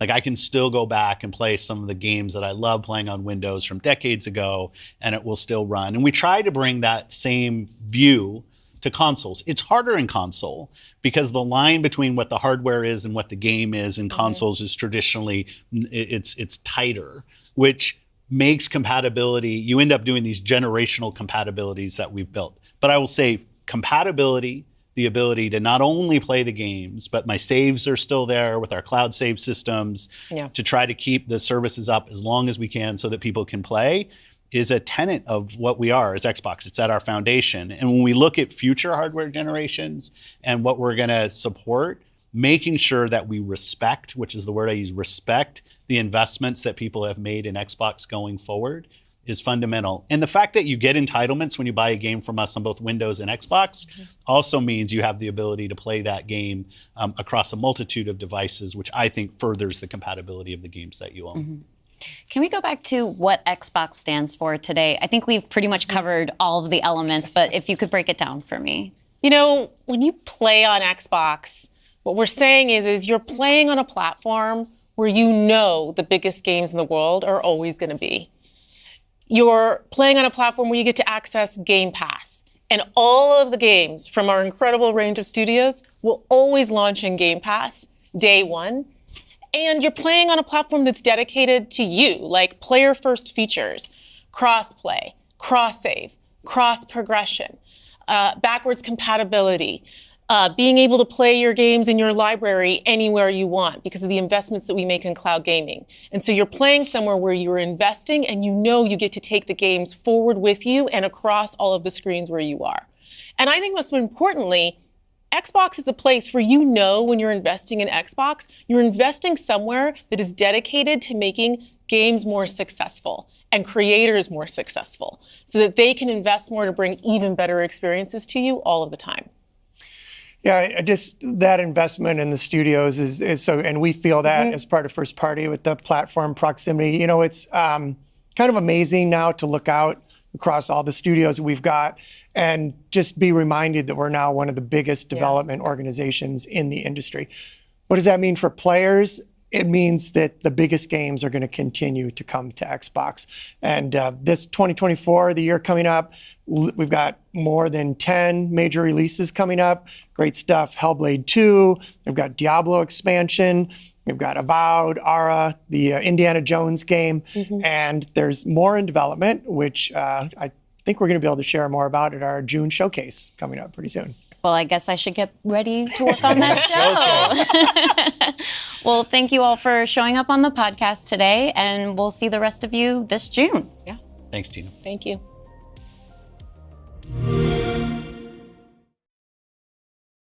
Games in this podcast range from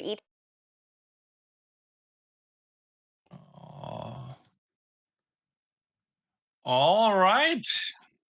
Okay. Dutch, I have an echo on your end. Yeah, I'm gonna mute it. There we go. I'll turn it down a little bit. There you go. It should be good now. All right. All right. So, Dutch. That was a whole lot of nothing. Hi. A whole lot of nothing. I just want to get it. Do you know where it is?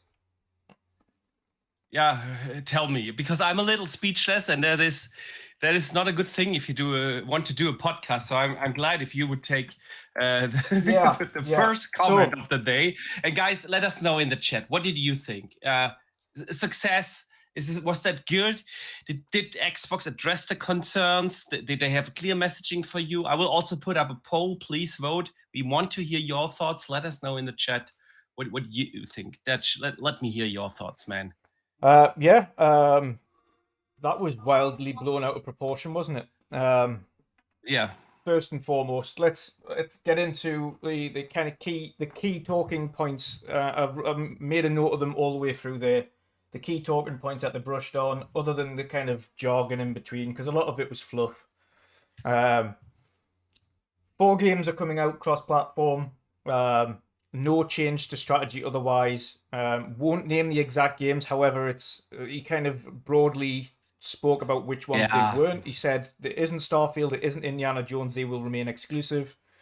2 of them are service-based games that have been out more than a year. 2 of them are smaller titles. So from that, my personal belief, it is Sea of Thieves and Grounded as the service-based games. Potentially maybe something else, but along those lines. And 2 smaller titles being Hi-Fi Rush and Pentiment. Both of those have definitely got as far as they can go on the console. And as he alluded to, weren't originally meant to be exclusive anyway. They were games that were in development pre-acquisition, as it were. So those games weren't really meant to be boxed off, but they chose to originally anyway. They just launched it day and date on Xbox and then Gamepass, etc. So 2 small titles, 2 service-based games, no change otherwise. No big first-party games are going cross-platform. Diablo 4 is going to Game Pass on March 28th as the first ABK game to go in there. Yeah, but bro, hang on. Before we go through all the announcements. I was just going to basically go off the key points there before we started digging into them. Yeah. But go on. Oh, okay, so then please go ahead. I just wanted to we're going to dive into each of these. Don't worry. We're going to dive into each of these properly. Another one that they kind of reiterated on numerous occasions that we'll talk about as well. Hardware is not going anywhere. They reiterated that hardware is essential for game growth and how games grow and get bigger and better. General market stagnation they spoke about. Industry shrank and stagnated last year. Ways to find more ways to grow the industry to ensure the success long term of both the development team, the games, and the community. Hardware announcements this holiday. Additional ways to play, essentially. I've got down here, it was good scripted questioning, hitting some of the key areas that they needed to talk on. Of course, it was scripted, so they had time to plan this and prepare for the answers. And 10 big releases this year, more to show in June, were the kind of key focus points there. But of course, the one thing we all wanted for them to reiterate was their strategy with regards to exclusivity, how they're bringing the games to what platforms, what criteria they judge it by, in where they see growth on that particular title. and what kind of areas they see as potential reasons to bring it cross-platform. And did you think they did do a good job on that? Because I have a super chat here from Tron TJ. Yeah. Thank you so much, man. He says they definitely, pardon me. They definitely addressed everything. No changes to Game Pass. Yep. I mean, they touched on basically all the issues Yeah. that the community had. Exclusivity, console. Still, are they going to make that? Do we lose first day and date drops? They kind of touched on everything, but did you feel They like brushed it, especially the exclusivity? like did they address the concerns of the community so Yeah, far? In I would say yes and no. Yes, it is nowhere near as bad as the media made it out to be. The media made it out to be that Gears of War, Halo, Starfield, every big major IP is going to go multi-platform, and you're never going to see an exclusive on Microsoft ever again. It's going to be hell. They're going third party. It's dying. Oh no. Realistically, that isn't the case. Their strategy hasn't changed, as he's alluded to there. The older games that they're bringing are, again, two of the largest games that they're bringing across are service-based games. They're not the big major franchises. They are, like I said, Sea of Thieves has been one that's hinted the most, but Sea of Thieves is the likely one. It's at 35 million players across console and PC. However, and I will say however, we had this discussion prior.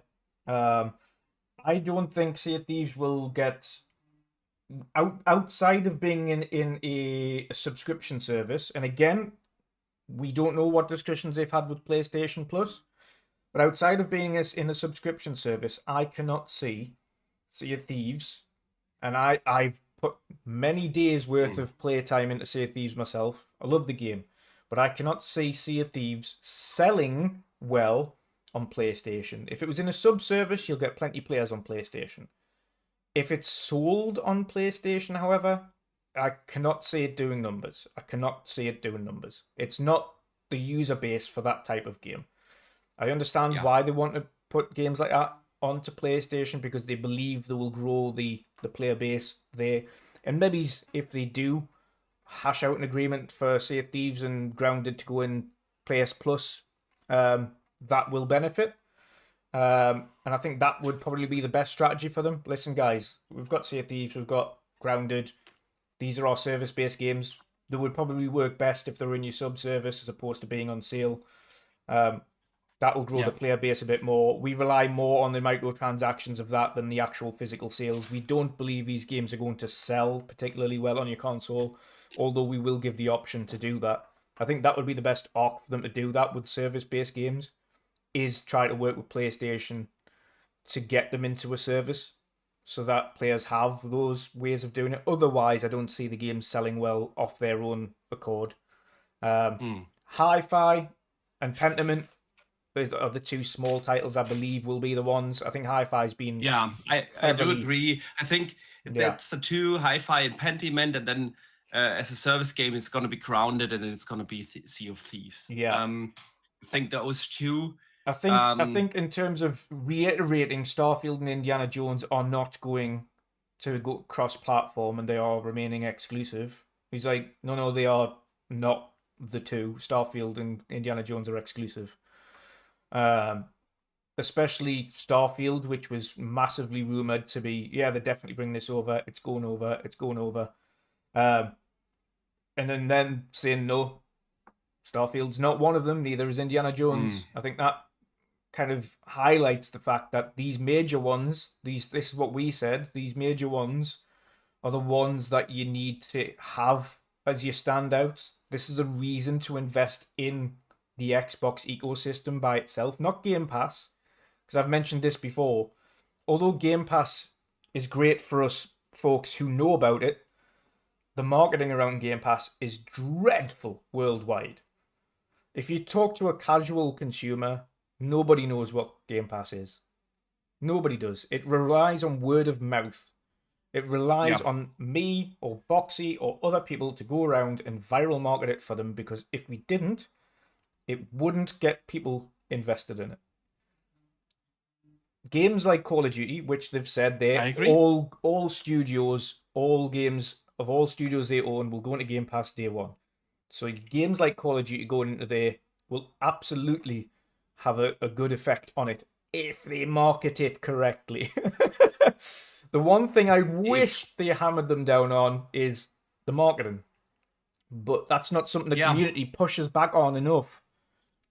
It isn't. Because you as a community member don't have anything. Yeah. We don't gain directly anything or if they have marketing or not. Marketing is anyway not for us hardcore gamers, not the people that are watching and Yeah. listening here now with us. We are hardcore gamers. We don't need marketing. We don't make our purchase decisions based off a billboard that we see at the train station. It's just not happening. But it generates brand awareness in the casuals. It generates this what Sony has achieved with it is that it's a synonym with playing video games. Yeah. You know, here in Germany, a lot of people don't say, "Oh, I'm going to play video games this weekend." They just say, "I'm going to be playing PlayStation this weekend," even though they play a PC game. Yeah. You know, it's just a synonym for Gaming. playing a game, you know. Yeah. And that's what you do. You generate brand awareness. So that I see a lot of people are eased here in the chat. I have a poll asked, do you think Xbox did a good job in easing concerns? 74% said, yeah, I'm cool now. 26% said, no, they didn't address the issues. I can see why they would say that, because ultimately there is still going to be the question, long run, what games do they determine require going multi-platform? Yeah. They've touched on 2 smaller titles, they've touched on 2 service-based titles. Now, if that's the remit, and you're talking about service-based titles or smaller titles, and not your big AAA blockbuster releases, yeah, then personally I'm more comfortable with that. Personally, because I don't care ultimately if more people play an Elder Scrolls or a Sea of Thieves or something like that. Ultimately, Sea of Thieves to me would have been good to just keep that way. It's been there long enough. Yeah. I don't believe it's going to grow too much more on other platforms. However, I can understand it being a service-based game, the direction they chose on that one. But ultimately, it still leaves the door open for people to go, but what if? But what if? Exactly. But what if? That is my little thing with this. It is definitely not as bad as people made it out to be. Obviously not. Yeah, I mean, there were like rumors out there. Oh, they're abandoning the hardware completely, and we won't get the day one drops in Game Pass anymore, and we are not building consoles anymore, and we are going full third party, and that's what people thought they would tell. Yeah, it's obviously not as bad as the drama on social. Yeah. I do get it from a business point of view what they are trying to do. Phil said the 4 games that they have chosen when they announce it, it's gonna make sense to us. It will make sense because they reached the height of what they can do on Xbox. But who's to say that this isn't going to be the case for other games as well in the future? Yeah. This is the thing that they didn't address. Yeah. It's not just those 4 games. With those 4 games, they are testing the waters.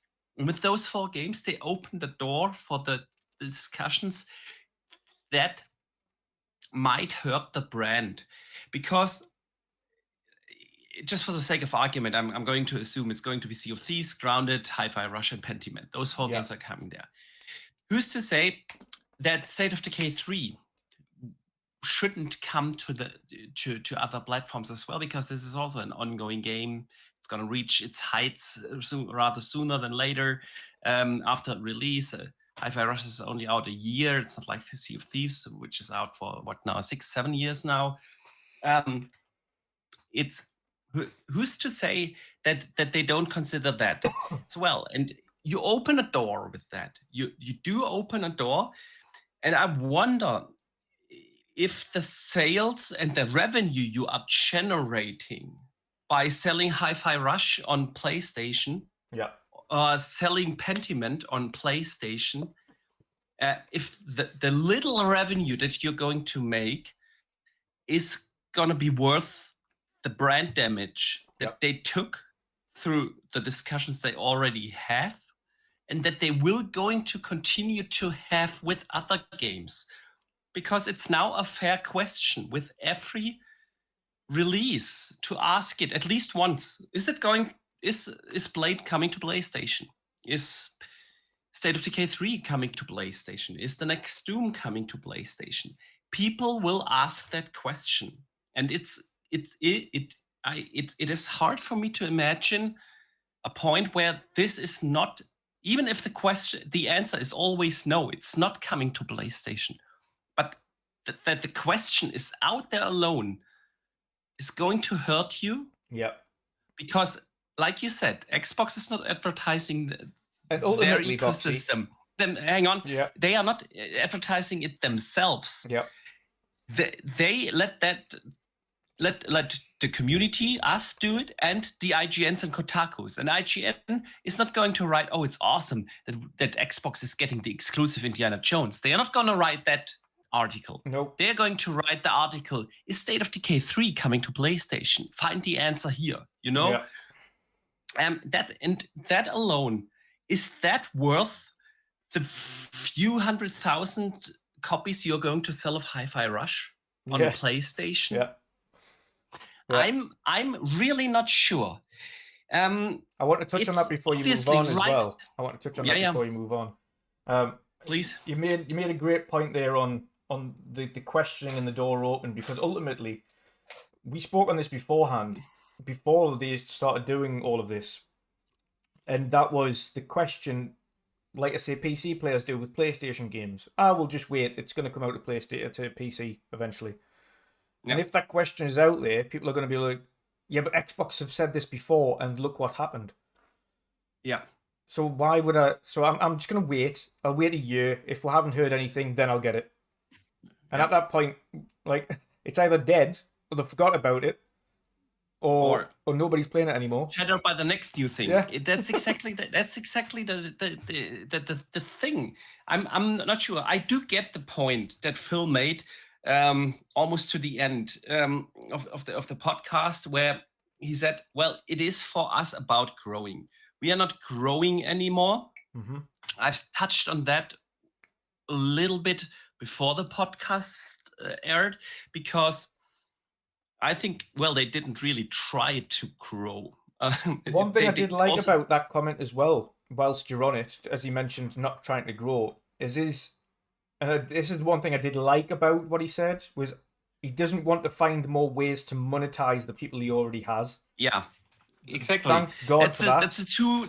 Yeah, they want to reach more players, but then I don't have the feeling that they're really trying to do that. Yeah. They are not. If you want to grow really on PC, you take the fight up with Steam. Yeah. Because they have a storefront there. Make it good. Make that storefront good and sell your games there. You know, that's when you actually want to grow. It's going to take a lot of work. That Microsoft store on PC is terrible. To complete revamp, you know, delete this one and make a new one. But you know what I mean? Yeah. And the same goes for the console ecosystem.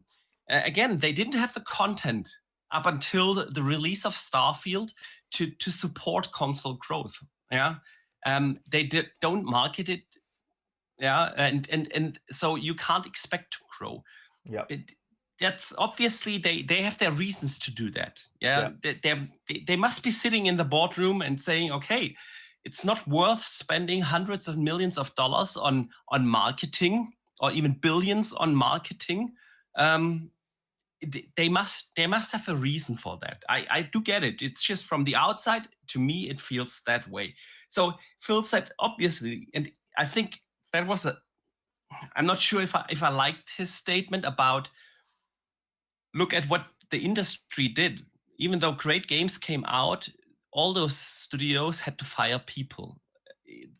This took it to like, from a okay, this is our business strategy to a like, oh, if we don't bring Sea of Thieves to PlayStation, we're gonna have to fire more people. It's like I'm not sure if I liked that argument. Yeah. I do get it. It is an industry-wide problem, and we've discussed it multiple times on this podcast. Yeah, it's not just Xbox; it's everyone. Yeah. Embracer just reported that last year they laid off 1,400 people, and that in an organization that is significantly smaller than the Xbox division with ABK and Bethesda and everything. It is an industry-wide problem. Take-Two layoffs. Everyone. Sony had the layoffs. Everyone had them. Yeah. It is a problem. But addressing that as the reason to why you bring games to other platform, which obviously the community doesn't like, I'm not sure. I'm not sure. But how did you feel about that?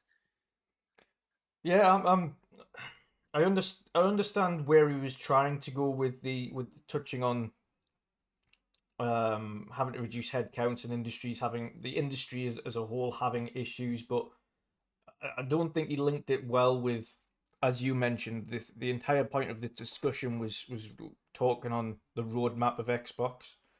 Had he said just generalized, okay, the market has stagnated. We experienced ourselves one of the toughest things last year. We had to let a lot of people go. This is in no reflection as to why we're doing X, Y, and Z. This is just generalized. The market hit a low point, and we need to find ways of growing. Outside of just porting games, we need to also look at alternate options of how to play games. So whether that be additional hardware types. And then touched on, then said Sarah, and then she could have went, oh yeah, and Holiday will be talking about. I think the method in which that they kind of touched on certain points were probably not extrapolated the wrong way, because I think we've took them the way that they sounded, but they were put across the wrong way. I don't think he personally intended to say we're going to bring Sea of Thieves and all of these games across to the consoles because of what happened last year, but that's the way it sounded. That's the way it kind of came out. But ultimately, I'm just saying, bringing the layoffs into this conversation. It has a taste to it. Yeah. Let me briefly shout out Dave Ramos for a $5 super chat. Super appreciate that, man. He says, business can legally collude if they do so in public. Sony knows the Xbox plan now and can follow suit in 3 years if they want. Permanently change market. I mean, Sony are as much as this is what I mean, not even just Jim Ryan, but Sean Layden said beforehand. He said, listen, we're not going to grow beyond X. Like, we have pretty much capped out at our limit as to what we can do with console. Yeah. We're not growing the console, we're staying the same. So, and this is what a lot of the PlayStation guys don't seem to understand as well, is it's pointless reporting on these console sales all the time, because you had 140 million or 125 plus million PlayStation 4s. You've got 50 million PlayStation 5s. You now don't have 124 million PlayStation 4s. You've took 50 million out of those, and they're on PlayStation 5. So you're just moving the bracket. Okay, now we have 50 million of our previous players on the next console. What we need to do is get the rest of those players migrated onto this console, and we've got the same amount of players as we had last gen. There isn't growth. It's just you're growing, you're getting those players transitioned from the previous gen over to your next gen quicker than you did the previous generation. But ultimately, there isn't a growth in the console segment. And PlayStation Still the same know users. that. Yeah. And PlayStation know that. They haven't grown their user amount at all. It's marginal. Just transitioning over. Transition. And that is the thing. And they need to do what Xbox are doing anyway. And this is why we spoke about Sony before we started this, because Sony's CFO, COO, and COO, same guy, said exactly the same thing. He said, we need to start being more aggressive and going multi-platform. And for them, multi-platform is PC right now. Whether they choose the strategy of porting specific games over to different platforms, we know they've got Bungie's that is going multi-plat. So they do have a singular other one that we know is multi-plat. But whether or not they choose other service-based games themselves and go, listen, that would actually be, for us, financially better to be everywhere.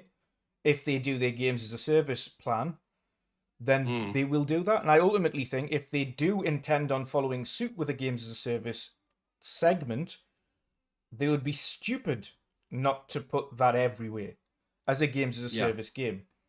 However, both of these platforms require their single-player narrative games ultimately to stay within their own boxed ecosystems to have differentiators. But both of them will look at ways to maneuver in the market in order to grow their money and their player base beyond their boxed segments that are tapped out. Xbox would have to do something dramatic to win over someone that's on PlayStation now, because they're that invested in that ecosystem. It would take literally them burning down a PlayStation in order to get them to switch over. It would be remarkable for them to get a significant chunk of PlayStation players away from PlayStation into the Xbox ecosystem. So Xbox know, because of their failure last generation, that they are unable to grow the console market where they would love to. PlayStation, on the other hand, also have tapped out as much as they can do, because they're just transitioning from one side to the other. So they also know, what can we do? PlayStation, we haven't really tapped into the PC market yet. We've started dabbling. We've had huge success on the second-party game recently. We've had relative success on the first-party stuff that's come after the fact on PC. But Day and Date is really the next one they need to target, and they need to start bringing these titles as and when they release on PlayStation onto PC, because they will have the monetary benefits of that. So that is their change. Xbox, on the other hand, are already everywhere. They've already got your mobile. They've already got the PC. They've already got the Xbox. See, that's my thing with this. But basically, Xbox is already everywhere. And I mean, that's what they emphasized a lot. We are actually not really changing our strategy. We are already everywhere. You can play us on basically every screen you have. Thanks to, Sarah said it, thanks to our investment in cloud gaming, you can play it anywhere you want already. You can do that today already. So that's not really the only thing where you can't play it is obviously directly on the console of the two competitors, Nintendo and PlayStation. It's the only two devices you can't play Xbox games on, and everything else. So the question really is, how much can you grow by putting games on PlayStation? And I do have to disagree with one thing you touched on. I do agree that PlayStation, I do agree that what you said about the PlayStation install base, that they are basically only transitioning over from PS4 to PS5 generations and really growing. I totally agree there. With Xbox, I think it is hard to move over customers from PlayStation into the Xbox ecosystem. And Matt Booty touched on that. Two reasons. He said, first is, of course, where are your friends? That's the one thing. And the other question is, where is your stuff, your library? And at least the library problem, you can solve that to a degree with Gamepass. Because if you are invested now only in PlayStation, you want to transition over to Xbox, usually you would boot up the console and you have no games to play. And then you have to go out and buy every game, which is different now. Thanks to Game Pass, you boot up Xbox, even though you haven't bought a single game on Xbox ever before, you have access to more than 500 games already. And if those games are now attractive, and that's the thing that Xbox was lacking for many years. They didn't have these, you know, the Hellblades, the Avoweds, the Starfields, the Indiana Jones. But now that they do have that, I think there is a chance to actually move those over. I'm not sure if they will succeed this gen. I'm really not sure. And of course, the longer they wait, Phil touched on that. Where are people building their digital libraries? It will be harder to leave the PlayStation ecosystem. Nonetheless, I think if they would have started the generation as they actually promised, by having the power narrative and by having actual games like 2, 3, 4 games every year, they would have had this at the start of this gen. We would be looking at different market share right now. I truly believe that. So I don't know if that will happen next gen. But I do feel that Xbox has the chance, but they have to change a couple of things. The marketing is the one aspect we always touch upon, and that is true. And the other thing is just be consistent and have quality content, which they simply didn't have. One thing I think they need to do, touching on that subject, when you talk about consistent messaging, any game that is announced from now on, even if it has an inkling of coming to PlayStation or Nintendo, from the off, and they know this, they need to say it the moment that game is announced. So if that game is in intention, coming to Xbox and such day one, coming to PlayStation fall 25. There we go. Problem solved. You know that game is going. And if it doesn't have that message on the next title you're saying, it just says coming to Xbox, and that's it, and not coming to play. Like, doesn't have the little message saying come to PlayStation X date. You know that game is exclusive, and that's a simple little marketing thing that they can do there, specifically to them, to stop the question of whether this game is coming or not. They need to kind of have that mind. I totally agree, but I don't off. think that Xbox is capable in doing that. Of course they won't, but that's what of course they don't. This is what we're talking about, the messaging issue that we even just now. The fact that it's even being questioned and had to be addressed publicly leaves the door open, especially now that 4 titles are going over. It leaves the door open for that question to be asked every time. Yeah. And the only way they can resolve it is at point of announcement of those games, you reiterate the intent of where that is being played. Whether or not that is immediately available everywhere, or whether or not it's coming to the other platforms at a later date, you immediately address that at point of reveal. You don't leave it until it's been out a year and then go, by the way, because then that's just... Yeah, I agree. I totally do agree. Yeah. So what I did notice, Dutch, a lot of their messaging was around stuff that their competitors don't have. Yes, it was. Yeah. I think I've never heard so many times in an Xbox executive interview, hey, you know that we have cross save, and we have cloud saves, and we have cross progression, and that was mentioned like 5 times. Yeah.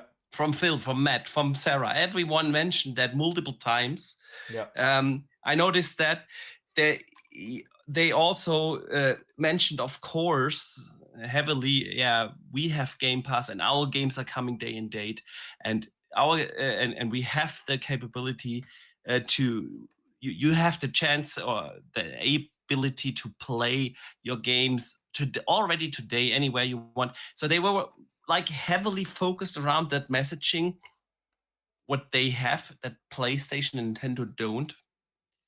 And I found that very interesting, because this is of course the thing that they needed to address with this podcast. Why invest in an Xbox? Yeah. And I think that's still a good thing that came out of this.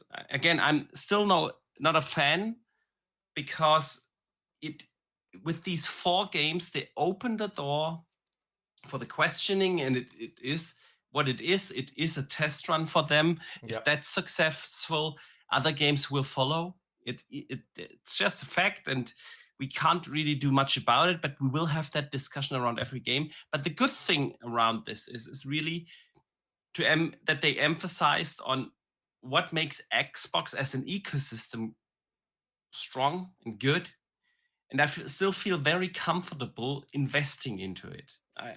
Also, I was not one of those hyperbolic guys before hand, and I'm not afterwards, that says, oh, I'm not going to invest now in the Xbox ecosystem. That it didn't give me a reason to do that, because at the very end of the day, that's actually true what they said. Yeah. It's the convenience that Xbox offers. It's that I can, without paying for it, and without doing anything, like on PlayStation, you kind of have to manually go into the options, turn on auto upload of save files, and you can only do that if you have PS Plus, and if you cancel your PS Plus, those save files are gone, and shit like that. We don't have that in the Xbox ecosystem. You just save in a game, and you don't have to worry about syncing your save files. Yeah. Cross progression. As a seamless. big fan of the Rock Alley, yeah.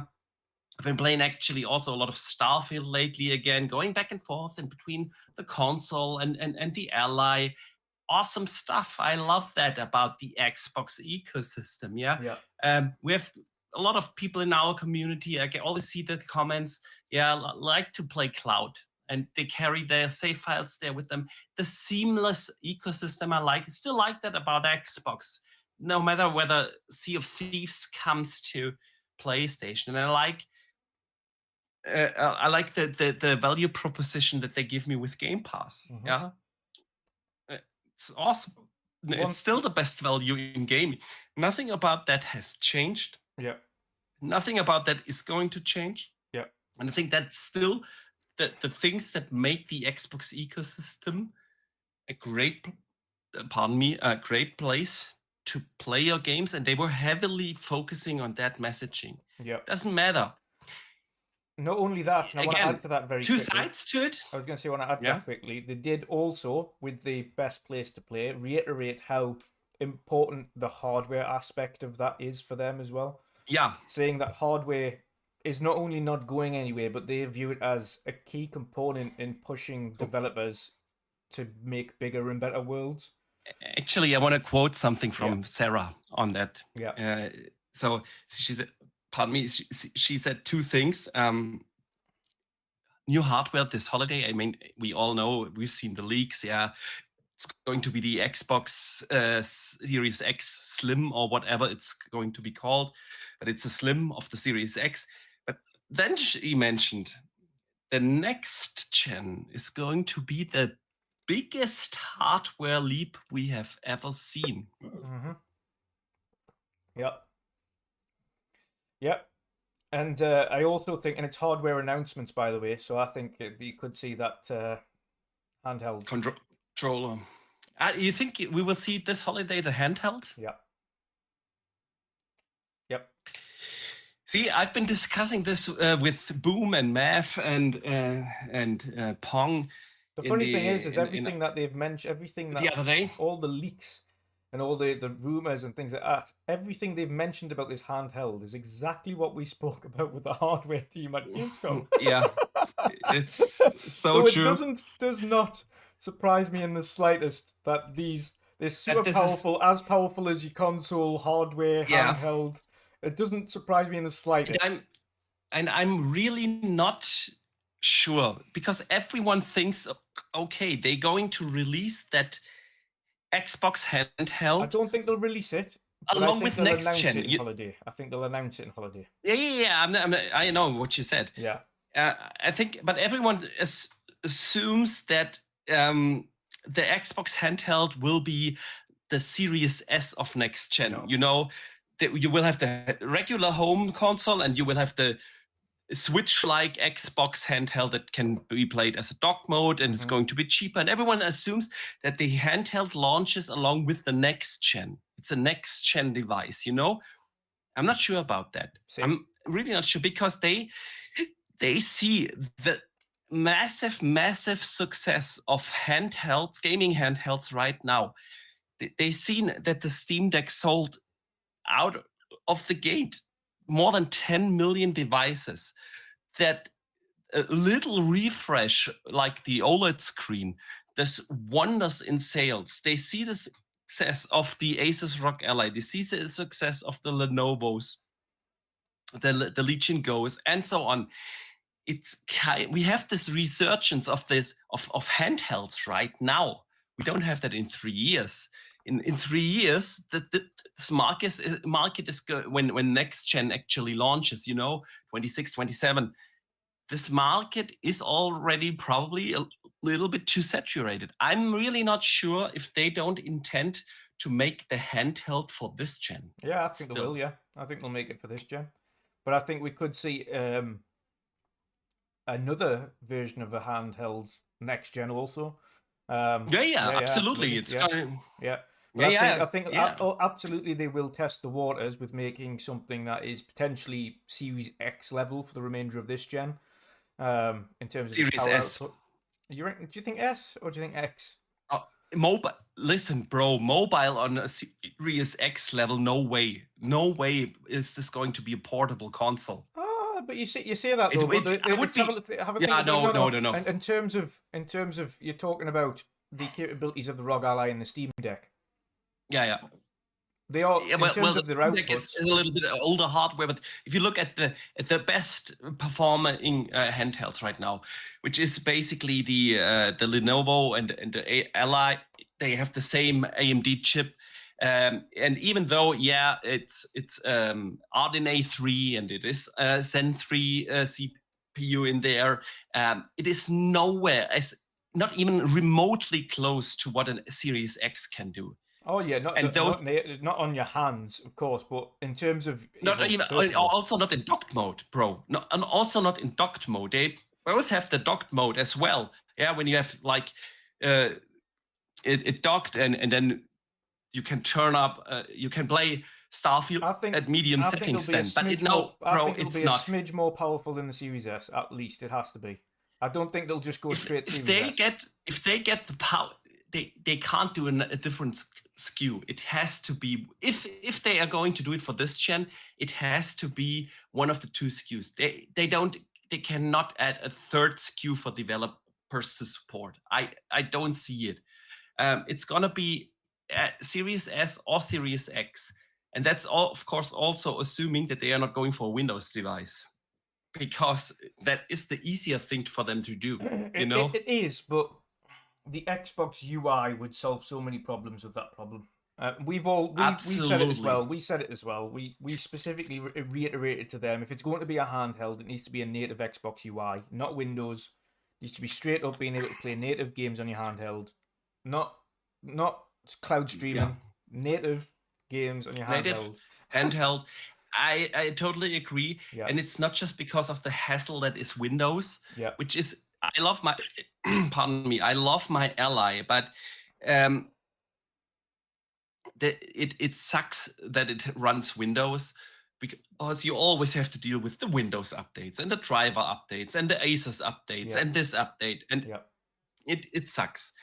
However, the bigger problem is, of course, the third-party problem.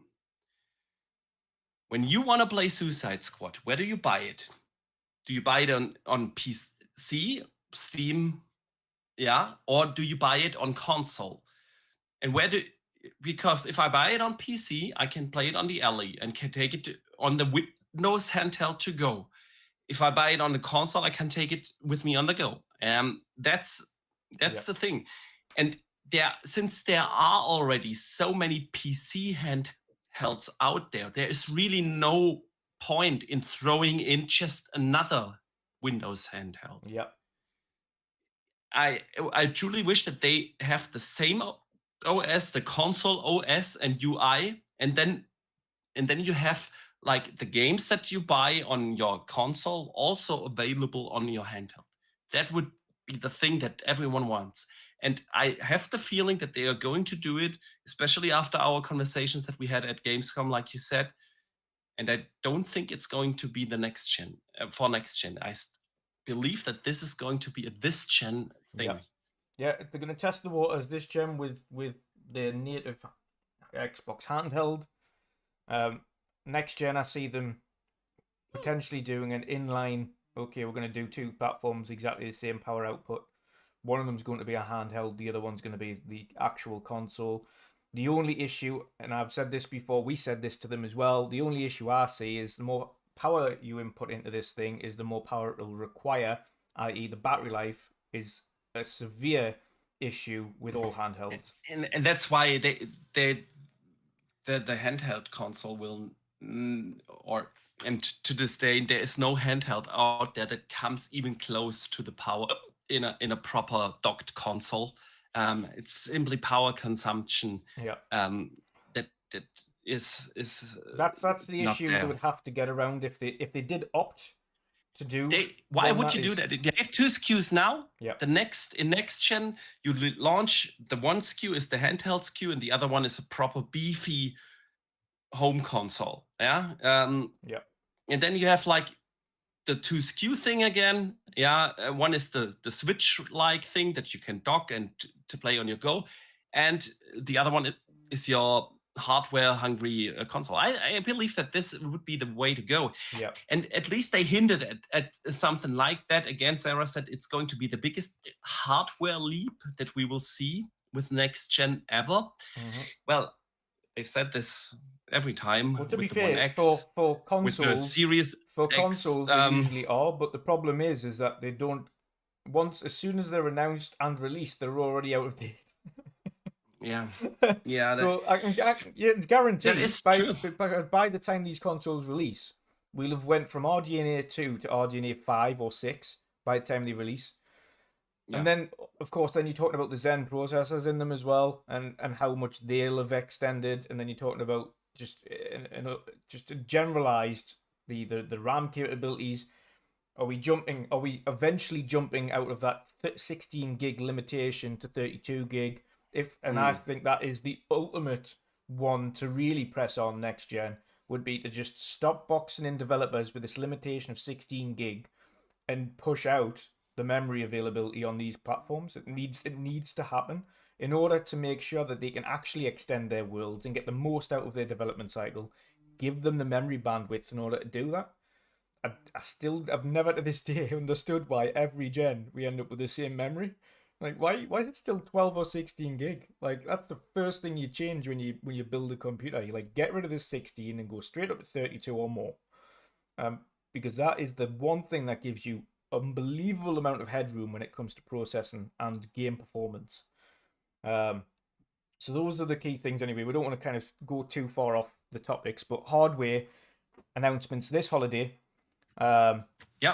Alongside that, alongside the hardware. By the way, I don't think they are going to announce it this holiday.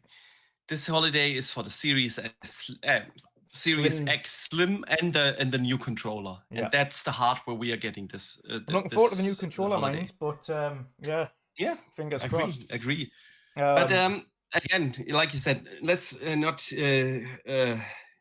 strive off too far. Yeah, because there's still a lot of things to cover.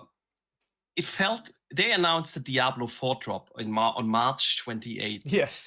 And that it kind of felt to me like we all knew that it will come eventually. Now we get a date. Cool. I bought Diablo 4 already twice. I bought it on console and PC. Yeah.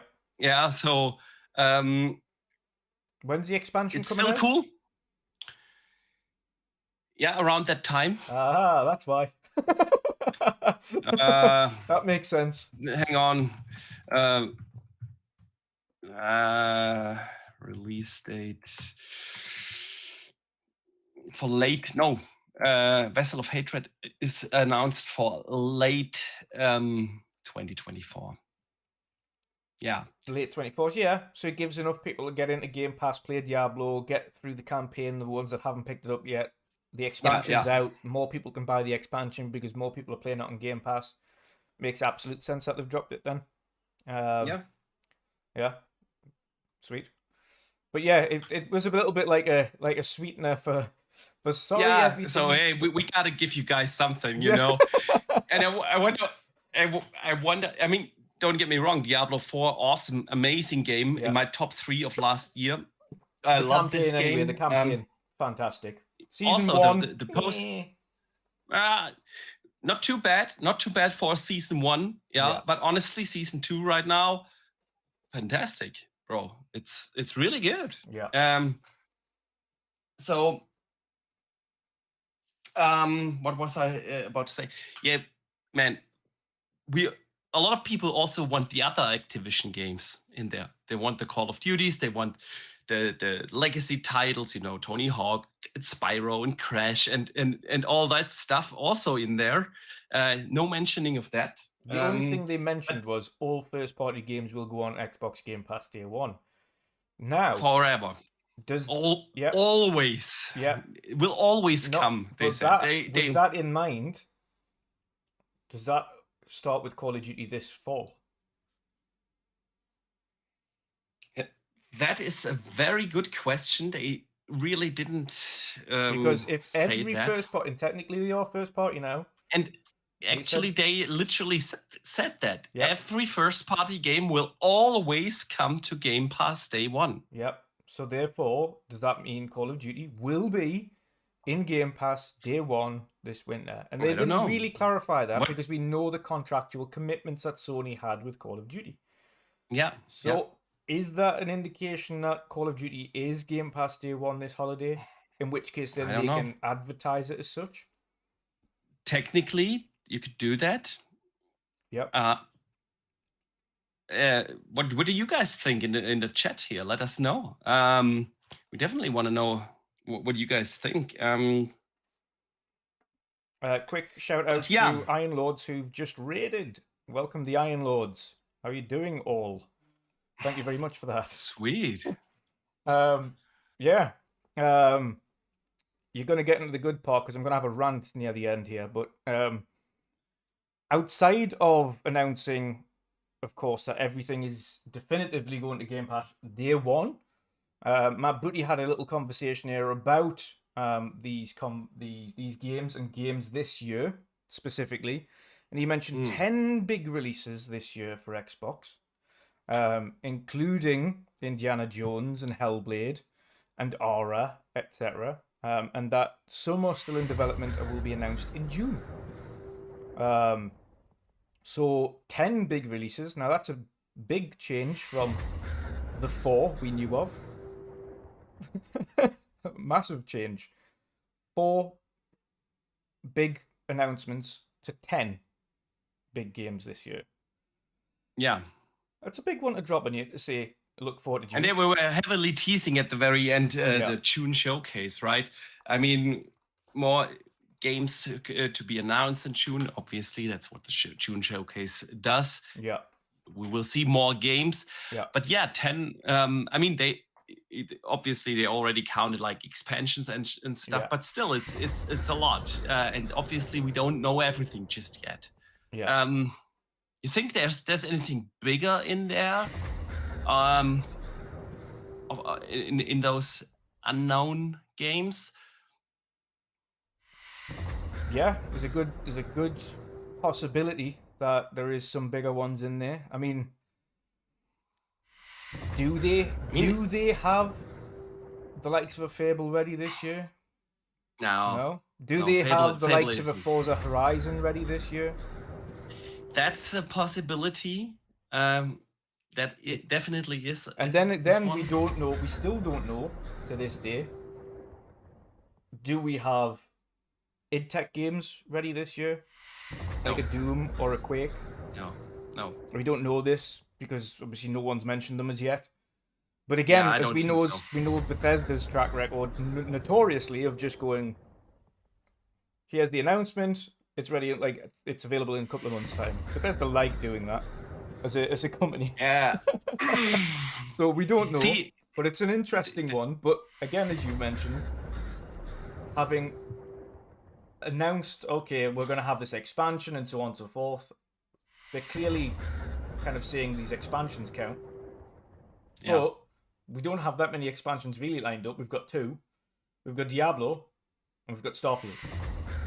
There's 2. True.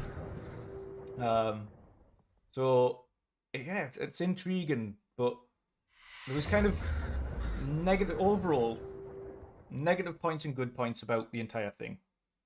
The good points is it was absolutely overblown. like to grievous extent by the media that everything is going multi-platform. It's all going third party. The biggest titles are going everywhere. People lost their mind. They had absolute meltdowns. Started throwing things about and being childish and pretending like these big executives were their best friend and that they'd stab them in the back and all of this stuff. It was just absolutely insane to see people have meltdowns as grown adults. Yeah. Like I didn't like this is it was I intentionally kept my mouth shut for the vast majority because it was embarrassing as somebody in the community to watch people behave the way they did over plastic boxes, over a corporation who's choosing to make money. Yeah. They are, no matter if, I'm going to be absolutely blunt. I'm friends with Aaron Greenberg. I'm friends with numerous people at Xbox directly. I've known them for years. Do I hold him personally responsible for the decisions of a corporation and my personal satisfaction with Xbox? Absolutely not. He is not personally responsible. He has a job to do, which is separate from the friendship that we have separately. Would I go to him and publicly lambast him for his job role? Ultimately, no, because that's his job at the end of the day. He's working for a corporation that wants to make games and sell games and sell it to the consumer, and they want to do what is in the business's best interests in order to grow and be profitable. That is not a personal reflection on him and or our friendship. And anyone who started getting crazy on social media believing that because they're friends with somebody at a corporation, it means that they're personally responsible for their mental health and their well-being going forwards and what they view as something else, and that they're stabbing them in the back. They need to take a step back off social media and ultimately just chill the fuck out, because it's ridiculous. Like, you're an adult, act like one. This is a gaming company. We're here to play games. If these companies decide that every game is going multi-platform, it's ultimately up to you whether or not you choose to invest in that. But it's not something that you should have a mental breakdown about. Yeah. Imagine if people totally did this agree. about mobile phones. Imagine if, like, all of a sudden everything was available on every mobile phone, and some Apple fanboy was like, "Well, I'm just going to throw my Apple away because now the Apple place is available on Samsung." Like, imagine if Apple Arcade is now available on Samsung. Imagine if they started having meltdowns like that.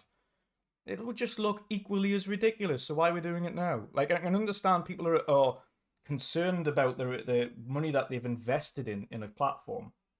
Like, okay, I've bought an Xbox. I've got a massive Xbox ecosystem, and I've got loads of games that are on my back catalogue, and I'm concerned that if this goes the way it is and they aren't profitable, that I'm not going to be able to access my games going forward, or is the console in itself going forward isn't going to be there.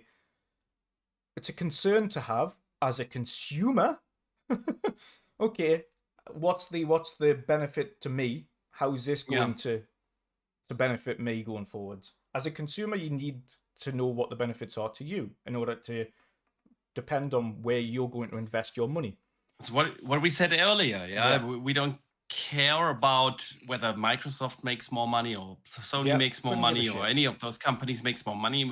We care about what are the benefits for us as gamers, as consumers, as customers. Yeah, that's what we care about, and I think we've definitely seen that on the social channels that a lot of people take it way too personal. Yeah. You can be concerned, and I addressed my concerns earlier. I also have my concerns about whether consoles itself. I'm not concerned that Xbox is going out of business, but I fear that in the console space we won't have enough competition.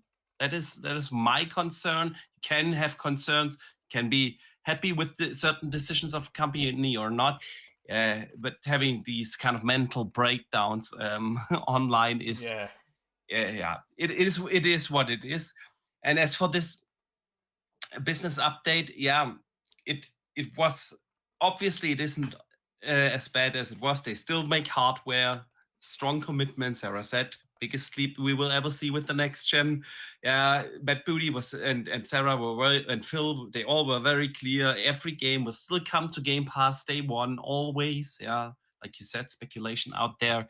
Yeah. Maybe it's Call of Duty, even this year. If you take them literally, Yeah. it should come to Game Pass. However, we will see. My thing is putting 4 games over there is going to open up Pandora's box for a discussion with every game.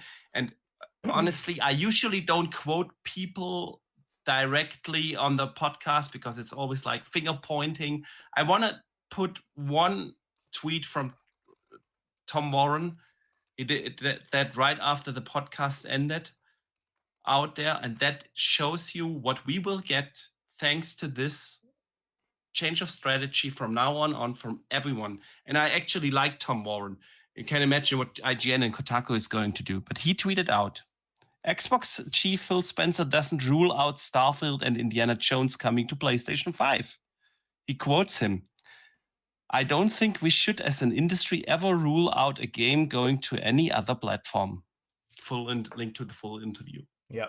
That's the kind of discussion, even though they literally said on the podcast, no, it's not going to be Starfield and it's not going to be Indiana Jones. We already have people coming out there. Oh, but Xbox isn't ruling it out completely. Like literally, they said it in this podcast. No, it's not Starfield and it's not Indiana Jones. And 1 minute later, we get the first article. Xbox chief Phil Spencer doesn't rule out Starfield and Indiana Jones coming to PlayStation 5 completely.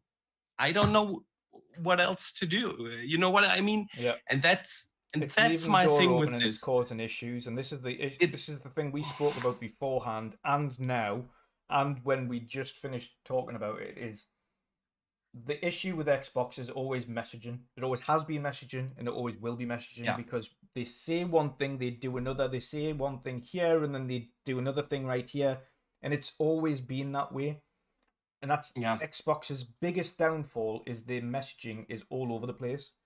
Like you've just came on to a podcast that you've put out specifically to address rumours and said it's 4 games, 2 a live service, 2 are smaller. We've already concluded it's probably going to be Sea of Thieves, Grounded, Pentiment, Hi-Fi Rush. Okay. And he said, okay, are they Starfield? And he said, no, it's not Starfield and it's not Indiana Jones. Right, okay. So those games aren't going multi-platform. And then, of course, as you said, the Verge article, they've asked him a little bit more direct messaging and said, so do you rule it out? He's like, no, we'll never ever rule out any game coming to any platform. So that, again, mixed messaging. So it doesn't mean that it is going over, but it also leaves the door open for people questioning it every time a game comes out. And they need to start getting better with their messaging. If this game isn't going across, don't say, you never know. Because... no, it's yes or a no. Not you never know. Yeah. It's yes or no. It's pointless thinking about, okay, in 7 years' time, we're going to eventually port Starfield over, because what is the point? What is the point? No one cares by that point. Let's be real. Let's be real. They kind of opened the door for that. Yeah. Because, they said, okay, we are putting 4 games now, and it's only for the 4 games for now. Yeah, we don't have any plans for Starfield or the Indiana Jones right now. We don't have those plans, and it might be true. But who's to say that State of Decay 3 doesn't come over when that's out for a year or 2 on Xbox and it has reached its player peaks there? Why not bring that over? And then the next Doom or the next, never know. You know what I mean? Yeah. And this is a discussion that will not end right now. And I just do hope. Xbox is struggling with the console ecosystem anyway. Yeah. And we talked about the reasons for that earlier. Yeah. They are not behind it really. They don't support it outside of the US, no marketing and all that stuff. Yeah. That's why they don't grow the console ecosystem. They didn't have content for too long, and that's why they don't grow on the console. But they are still PlayStation's biggest competitor in the console space, and I do hope that this new strategy and all those articles that will be written by IGN and Kotaku and you name it, that those articles will not lead to Xbox being less competitive in the console space. Yep. Because that's when we really don't benefit from as gamers. It might be successful because they make the money back on PC and on PlayStation or wherever they sell their games, and that's cool. They're gonna be fine business-wise.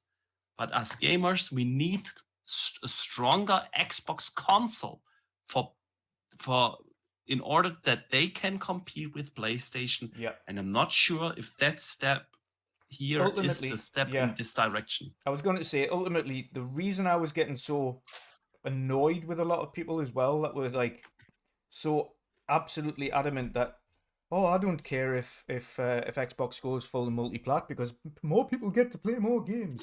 The kumbaya bullshit was winding me up significantly because when you're talking specifically business, and again, we both work in corporate businesses, so we know how corporations work, corporate corporations that are. The only way corporate companies actually remain competitive is if they are competing with each other and they're innovating. Now, the only way you stand out as a corporation and compete, so the other one starts innovating to try and beat you, and you innovate to try and beat him, and you get more. The only way you do that is if both of you are consistently trying to fight for that. Now, if Xbox stops that, and they do not, and they did go full third party, that isn't a good thing for the gamer. As much as people like to think it is, because if more people get to play, that's not a good thing, because that means Xbox are not competing anymore against, like, for anything. Why would you invest in Xbox outside? A subscription service isn't going to be everybody's buy-in for a console. You might get 10 million people from a subscription service. Great. Okay. So outside of that, what is the reason to invest in an Xbox if all of their games are on a multiple platform? That was never going to be a good idea because there isn't a competition there. There is no compete. And everyone's, but then somebody puts out the more powerful hardware than the other one. Yeah, but ultimately, the more powerful hardware is PC, so you would go to PC. If you wanted power, if you were really adamant you wanted power, you wouldn't be on console. You would be on PC. Yeah. So if you're literally going down to the compete factor, the best thing for everybody is for PlayStation and Xbox and Nintendo to continue to compete by providing exclusive reasons for you to invest in their ecosystem. And it has always been both on a Microsoft level, and on a PC level. Are that reason. Yeah, on software is always reason. Software is all, even in my business, software is a reason. Like, I work in the energy business, and specifically in the energy business, one of the key things that sets our business aside from another is a software that we have that nobody else has, that we've worked specifically with the grid in order to make, and that is a monitoring software that allows to go down into individual bits of machinery within a workplace, so you can monitor things on the fly and every second of every day to know what your consumption figures are and pinpoint inaccuracies or problems. That is something that nobody else in the industry does. That is what you class as a USP or a unique selling point. And platforms, competitors, and competition needs unique selling points. Yeah. A subscription service isn't a unique selling point because everyone has a subscription service. Regardless of how good that subscription service is, they all have them. It's not a unique selling point. We have our games day and date. Great. Can you still buy your games on that platform? Yes. Okay, then I don't care because it's still available. And that's the thing we want, because I see the discussion in the chat about they are not just competing with Sony, they're competing with every other developer. Yes and no. The problem is what you're looking at. Again, totally makes sense from Xbox's perspective, from a business perspective. You want to make more money, you're gonna do that. But what we want is a strong competition in the console space. And that's the thing. Yeah. There are only two competitors in the console space. That's Nintendo and that's Sony. And Nintendo really isn't. They are somewhere else, It's like they have their own bubble. Yeah. So it is Xbox and it is PlayStation. But Nintendo's if anyone, I was going to say, sorry. Hang on.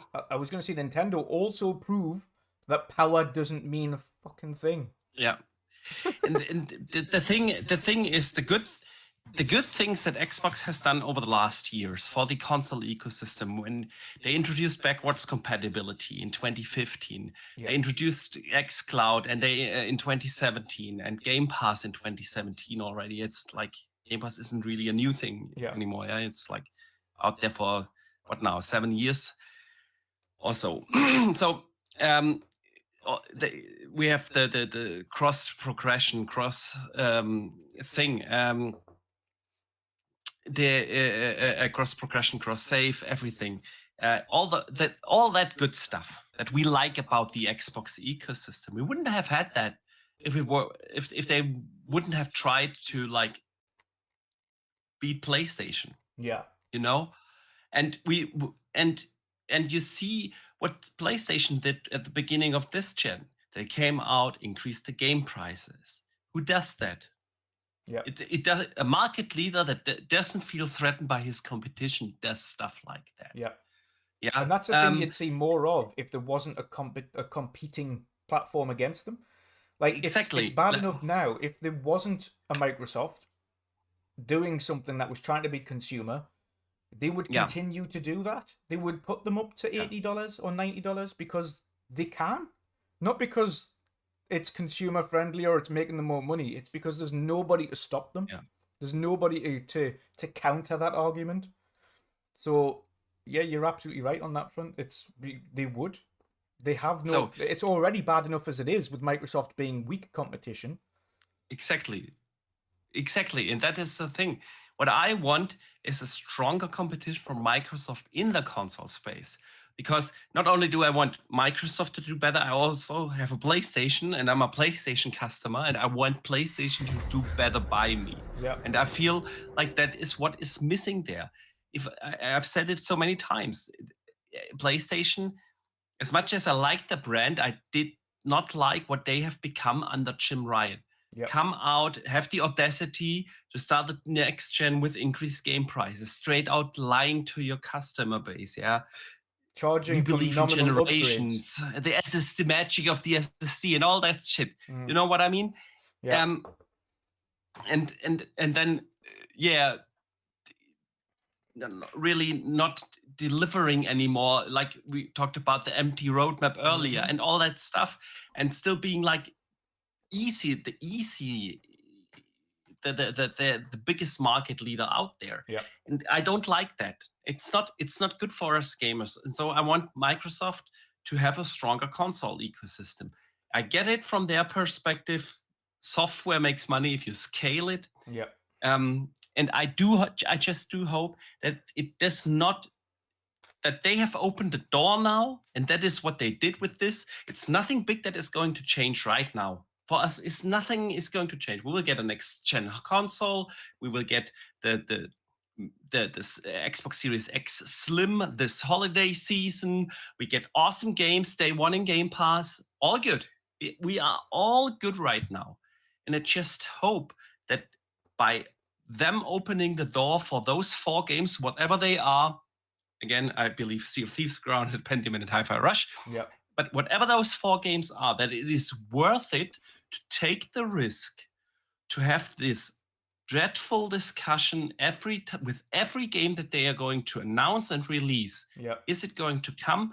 And that this will not hurt the already relatively weak console install base.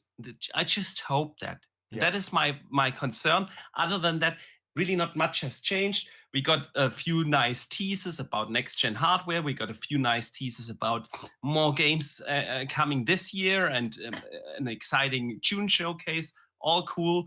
Diablo 4, for those who don't own it, going to come to Game Pass in March. All good messaging. But yeah, even the that's door basically opens. my summary. Yeah. I don't know. How would you summarize this entire thing before we move on to the community questions, man? Yeah, I mean, it was that's a good summary, to be fair. I think we've already touched on it as well. They're talking about the market stagnation and job losses across the industry. Sounded like it was a kind of justification as to why they're bringing games to other platforms when it felt a bit iffy. kind of using that as a reason. Aside from that, I like I said, I mentioned it was good scripted questioning because I think they hit on key points. She reiterated a few things intentionally. Said, right, okay, but I know we've mentioned it, but we need to kind of touch on this again. Like, can you clarify this? And then I pecked on them a couple of times for that. So that was good to know. I want to highlight a few message kind of super chats as well that have come in since the raid. So thanks for that again. JD Gamer with a $2, sorry, with the ILP raid. Thank you, JD Gamer. Next one was from David Hotwright with a $10. And he said, sending love from the ILP. Keep up the great work, Dutch. Thank you, sir. Much appreciated. And then another one that's come in, that's good questioning. And we actually touched on this before these chaps come in the chat here. Putting matured games like Grounded and Sea of Thieves on PlayStation then sets an expectation for the PlayStation or non-matured games as a service games. Now, we mentioned this actually in Sony's strategy that we touched on at the beginning of the show was how we believe as well, because of how aggressive he was with his messaging, the CFO/COO, about needing to essentially grow the monetization capabilities and grow the outreach of PlayStation beyond the console. Things like PC. Obviously, we fully think that PC will be day and date going forward for PlayStation. But yeah, definitely. Games as service titles, I also personally wouldn't put them past also being multi-platform going forwards. We know that Bungie's next. You think that Bungie's next Sony title is going? Bungie's next title is going to be multi-plat. We know that. But in terms of games as a service titles, I can see that was part of the agreement for the acquisition, basically. Yeah. That they will be able to do still multiplat as Bungie, but I don't think that anything else. But there was also like a little remit in Day and there. date PC, absolutely. Yeah. Day and date, absolutely. Yeah, but I'm not sure if they would bring games like, I don't know, Helldivers to Xbox. Yeah. Oh no, well, I don't. It depends. It really depends. If and again, it won't be straight away. But if like Xbox have found out with the likes of Sea of Thieves and Grounded, we've capped out at how many players we're getting here. We've like this as many players as we're getting here, and it's a games as a service title. It makes, especially if you've got monetization built in there, it makes absolute sense to bring it to additional platforms. Like the vast majority of Xbox's biggest games as a service titles, Elder Scrolls Online, for instance, Sea of Thieves now, quite possibly, quite potentially, being another one. They've got Minecraft, again, being one of their biggest games as a service titles. These things are multi-plat. And for that reason, they have monetization capabilities that will far extend beyond the console and a player base that can potentially grow beyond the console. That's why they're doing it. Single-player games don't have that outreach because there is no additional benefit beyond the initial sale of making money. So it doesn't make as much sense. So I can't see PlayStation ever releasing their actual first-party single-player games on any other platform. But their games as a service titles, I think it won't be a case of day one everywhere, but I can see them putting them on other platforms throughout their life cycle. I can see that happening, absolutely. Because it's money.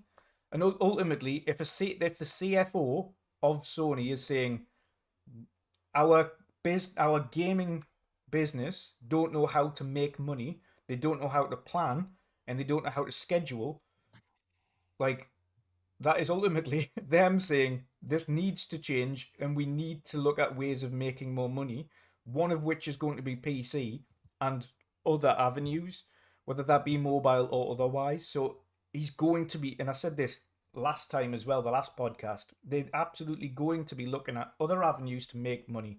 And games as a service titles are the easiest ones to go, yep, like that can be anywhere. Nobody's really going to care about a games as a service title. What they do care about is The Last of Us remains exclusive. God of War remains exclusive. Spider-Man remains these are the ones they care about. Does anybody care about Bungie's title going everywhere? Does anybody care about Helldivers going everywhere? Realistically, probably not. They're not going to wet the bed or cry themselves to sleep if those titles go everywhere. But Yeah, they that's true. will if a first-party single-player narrative game goes everywhere. So I can't see them doing that. And again, monetarily, they wouldn't make enough money to justify the port. That's what I've been saying about these big single-player things. It doesn't make much sense for Microsoft to do it either. Why would you port one of your single-player narrative games to PlayStation on the potential of it shifting 1 million or 2 units? Potential. Because there's no guarantees that people will pick up that game and play it. And it doesn't have a money-making beyond that.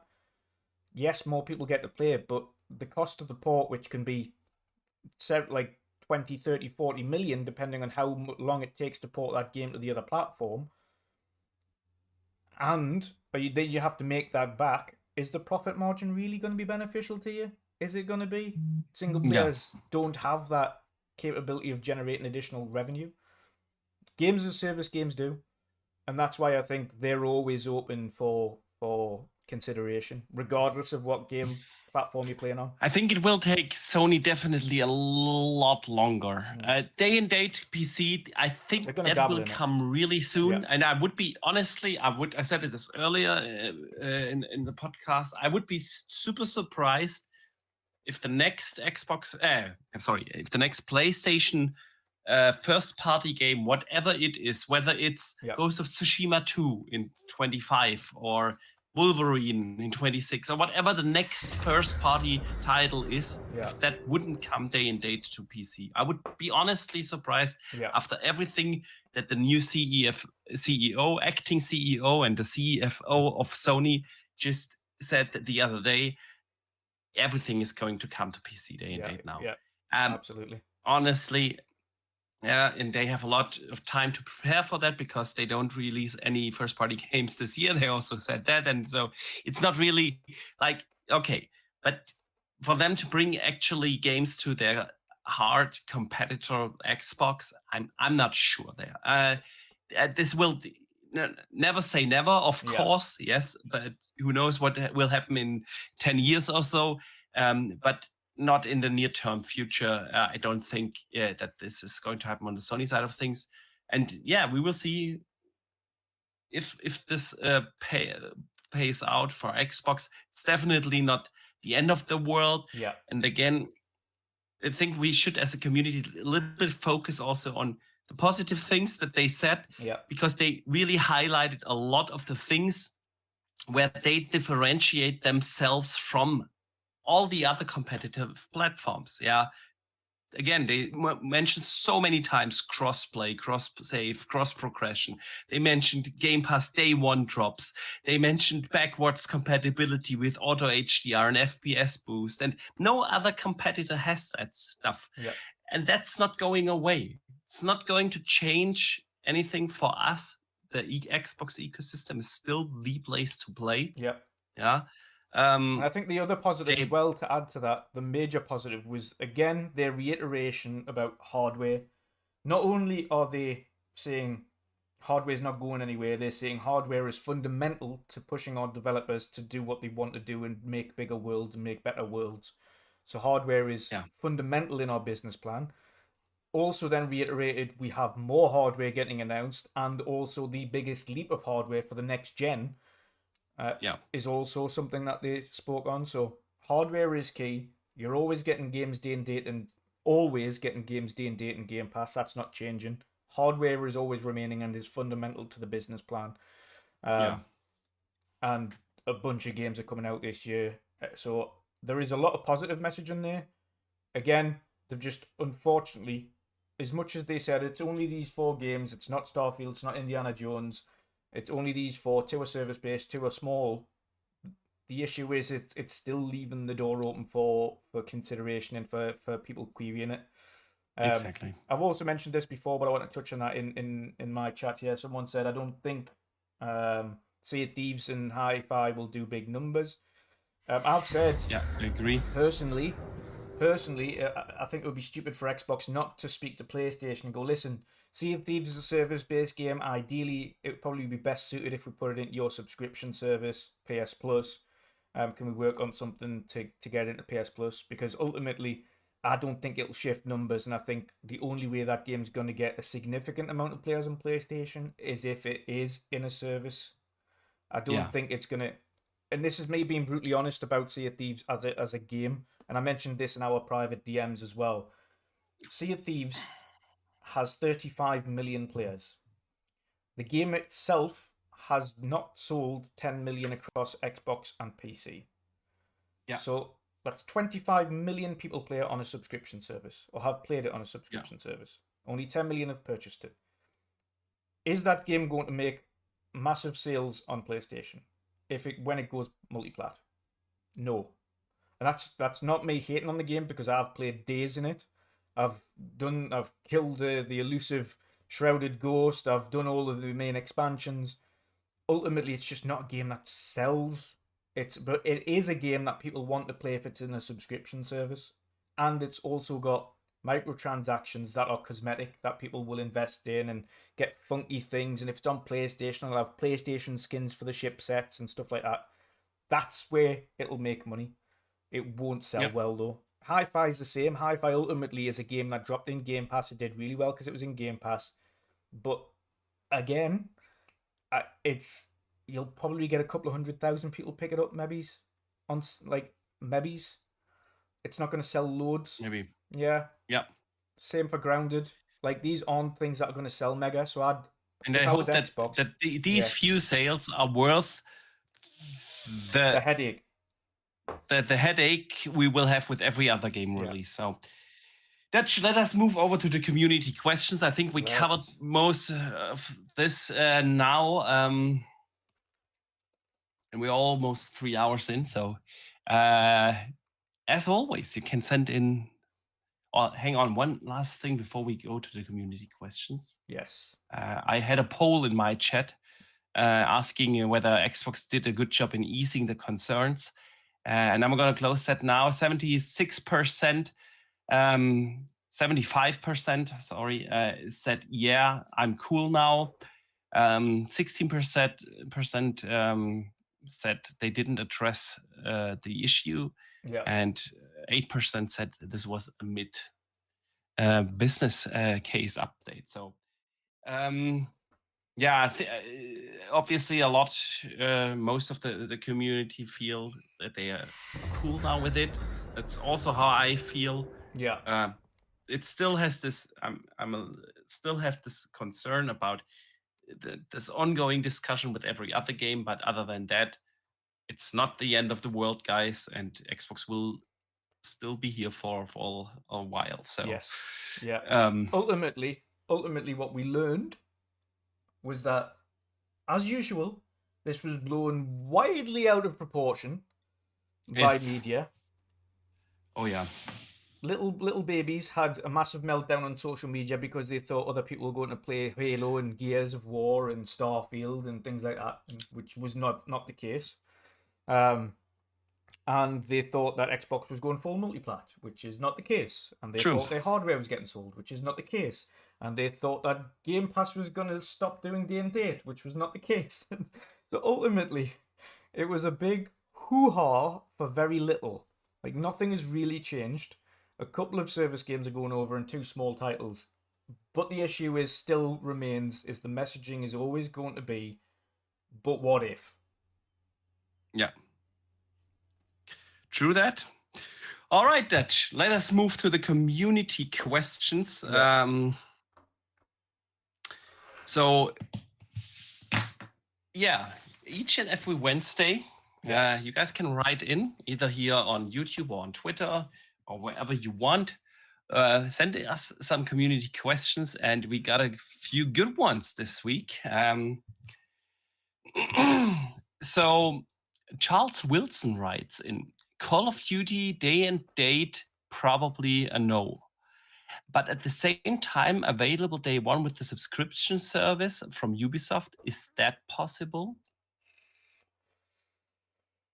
I don't think so. Yeah. If Call of Duty is coming day and date, it's going to come to Game Pass day and date. I don't think it's going to come to the Ubisoft streaming service. Yeah.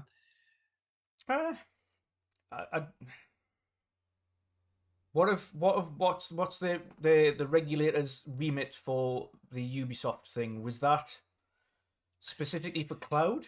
It was specifically for cloud. That was specifically for cloud, exactly, for cloud streaming. So cloud streaming rights go to Ubisoft and for the ABK stuff, and they are basically licensing it then out to Xbox or Nvidia or whoever. Yeah. Yeah. So yeah, I don't think that's going to happen. But good question. Nonetheless, Sith Lord writes in, I have a question you might not be able to answer, but I'm curious anyway. Who's going to win the Daytona 500 this Sunday? I have no idea. I can't really answer anything. Dutch, I feel you too. Yeah. Nope, I have no idea either. All right, then, sorry, bro. Let's move to Ninja Squirrel 30, who asks, what are your hopes from Xbox in 24 and for the next 2 generations afterwards? So that's a big leap from 24 to the next 2 next gens. But yeah, let's start with 24. What are your hopes, man?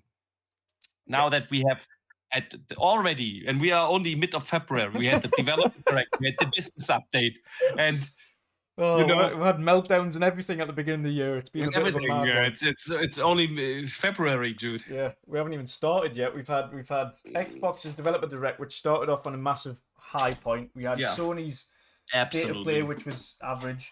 Then we had this whole fuss about absolutely nothing ultimately, but it did end up giving us a better indication of where they are going with hardware, with Game Pass, with certain titles going over and their plans going forward. So we've got a good update there. We know that there's 10 games coming out, so or at least 10 games / expansions coming out this year. So my only hope for this year is to be as good as, if not better than 2023, because that was, for a gaming year, for the games we got in 2023, albeit mostly third party, we're banging it out left, right and centre. As a gaming year, if it can be on par or better than 2023, then I will be absolutely over the moon. And so far, I've played an abundance of awesome games. I'm going to be playing another awesome game in Rebirth very shortly. But the question was, what do you expect from Xbox this year? From Xbox, I just want Hellblade to be absolutely awesome, which I'm looking forward to in May. I can't wait to see what they've got lined up in June. They sound very confident on that. I'm looking forward to the hardware reveal in the fall. June. Yeah. And ultimately see what happens at Gamescom again this year. I want to see them go all out again at Gamescom like they did last year. But ultimately, I just want Xbox to put out high quality games. So the games that we know are coming this year, I want Hellblade to hit it out the park and people to enjoy that game. Not just me. I'm looking forward to it regardless. I want Indiana Jones to be a smash hit success, be awesome. Yeah. And I would love for the other titles that release, Avowed, etc., to also do well and be awesome. But ultimately, that's all I want. I just want awesome games and to be able to play these awesome games and without hitches, without underlying problems, without these mad narratives going on.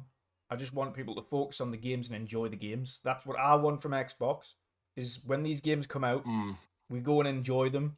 We don't talk about the narratives. We don't start fanboying and bitching and shit. Just enjoy gaming. That's what we're here for in the first place. That's why I've got all the consoles, is so I can play the games. I'm not bothered about the console war beside it. I just want to enjoy really good games. And I want Xbox to be a part of that conversation. To go out there, put out smashing titles that people talk about in a positive light. Not to have this weird backhanded stuff all the time. That's what I want from Xbox. Yeah, very similar for me. I want Xbox to actually deliver on the promise that they made, to deliver a consistent output of quality games, with Hellblade coming, with Avowed coming, with Indiana Jones coming, with Stalker 2 coming. We get that this year. So I don't want any delays. And I actually want those games to be as good as we all think they will be. Yep. And if they meet that target and can lay out a proper roadmap for 25, that this is going to continue this consistent quality releases in 25, I'm all good, man. I'm all good. Shout out to Dave Ramos. He puts in the chat, IGN already writing those articles. Apparently IGN wrote an article, Starfield and Indiana Jones are still Xbox exclusives, but Phil Spencer doesn't rule out PS5 releases. There you go. This is what we're talking about. The what I said. messaging. This is what That's we're what I talking said. about. Yep. This is going to be what we will be reading going forward. Yep. Anyway, we were at the community questions. Gally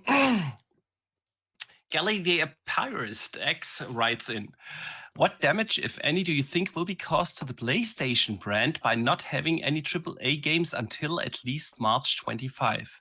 If Xbox delivered the same message, how do you think commentators would behave? Is the PlayStation community being let down by Sony? Yes. Yeah, and I don't. And this is the thing that we say all the time. And this is when you invest in hardware, you have to call out as it is. Now I'm a PlayStation gamer. I'm an Xbox gamer. I'm a PC gamer. Like ultimately, if there's an issue, and I need to address it, and ultimately the issue with Sony is they've got some great lineups of second-party and third-party exclusives. Good for them.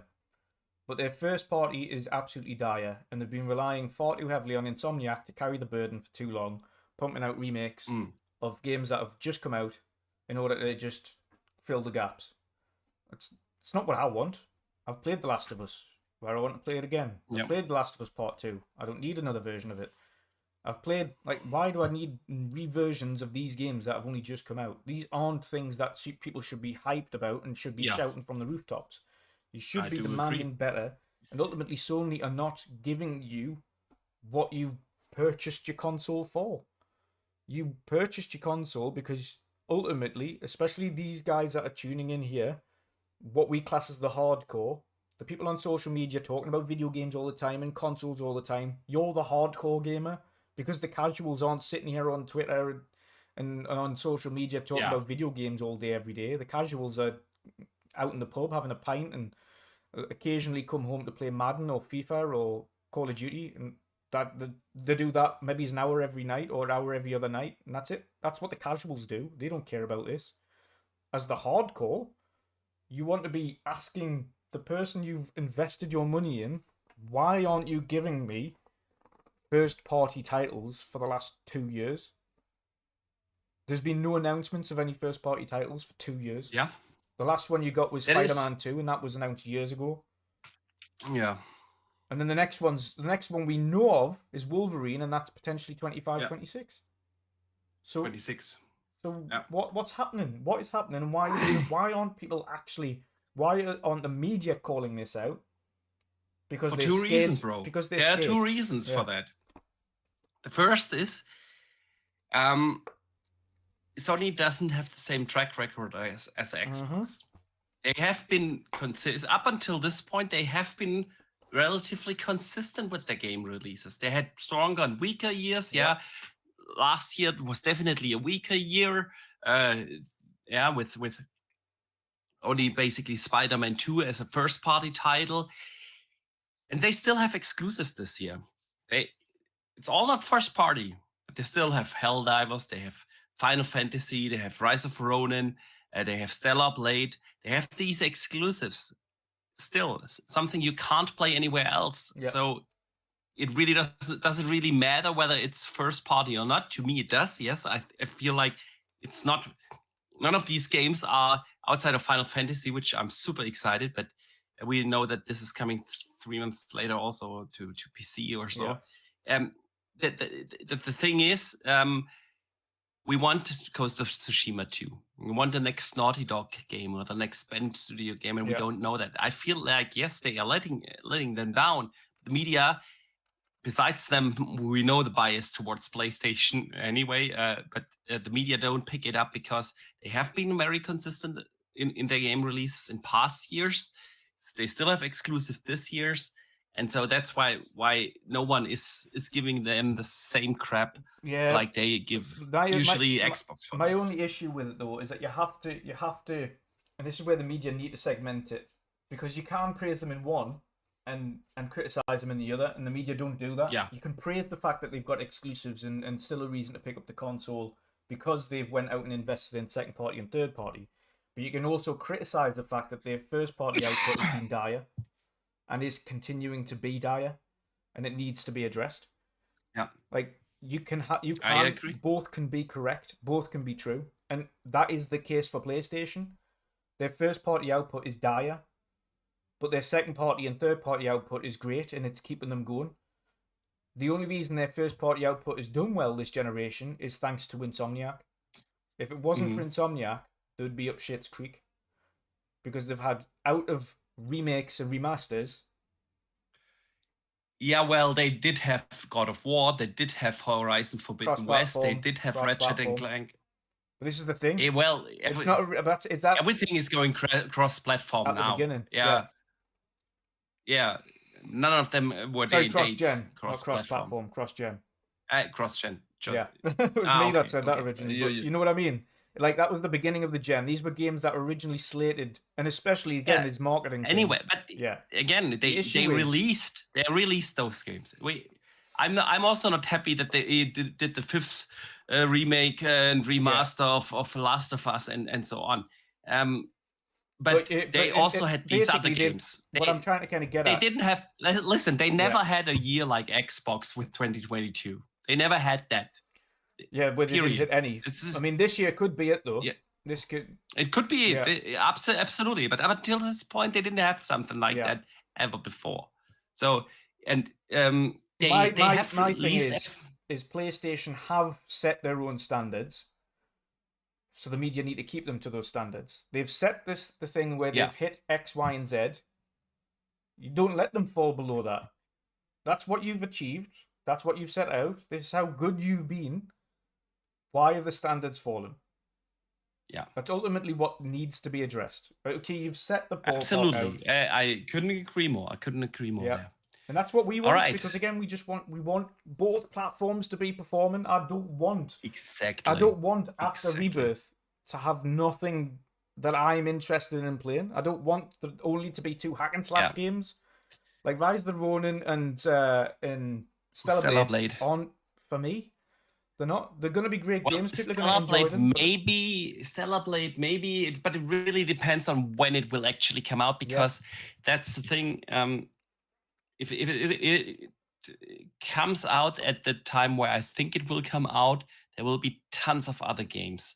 Yeah, then it will go up against the Stalker and Avowed and then Indiana Jones, and I don't see me then turning on the PlayStation and spending all that money on a game when I could also be playing Avowed and Stalker and all those and Indiana Jones for basically free. You know, that's the thing. All right, Dutch, last question of the day. Happy Cloud Gamer writes in, cloud gaming technology should be in focus. We do know GeForce and Microsoft partnership to make a supercomputer. So with GeForce Now is at the moment the best place to play Xbox games. 4K 60, 120 frames per second. So do we expect server blade upgrades? And is the FTC the reason it's not done already? Listen, this has nothing to do with that. Xbox and GeForce are going to very different, actually very similar. They simply put their hardware in the servers. And as long as Xbox doesn't have, what you have on the Xbox side of things is they don't run a PC in the cloud. They run Xbox consoles. They run Xbox Series X. So as long as we don't have a console out there, I don't think that they will do an upgrade for the console blades.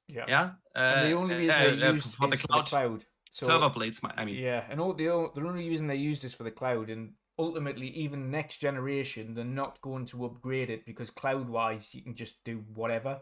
It doesn't require ultimate power to stream the games. So the Series X server blades are going to be fine for the next gen as well. They don't ultimately. I'm not sure about that because at the end of the day, it really depends. If you have next gen exclusives that cannot run on the last gen hardware, you won't be able to stream it. I think they will do an upgrade there. I could even see them go away from that approach, that they will like bring or put consoles as server blades in there, because it really limits them. It sets them up for however long a generation is 6-8 years. To only have that power available. And he's got a point. Yeah, we still don't have 4K. We don't have 60 FPS or 120 frames. And with GeForce now, you get that. Yeah, because they put in the 4090s in their server X. Yeah. And then you get those. And another issue with that is it did cause an issue with having less consoles available to sell because they were using Series X's or upgrading the server blades to Series X's, which also caused a bit of a backlog and a bit of an issue with getting Series X's to people around launch time. Yeah. So it had that weird knock-on effect where not only were they short in production, but they were also upgrading the server blades to Series X's. So you were using a lot of those things that you should have been getting at the consumers for the server blades, as opposed to giving them to the consumers. And this is another issue. So I agree on that front. Ultimately, they should just use PC server blades for the cloud, as opposed to Xboxes. It would solve issues. It would solve many issues. Absolutely. All right, Dutch. Let us bring this podcast to an end.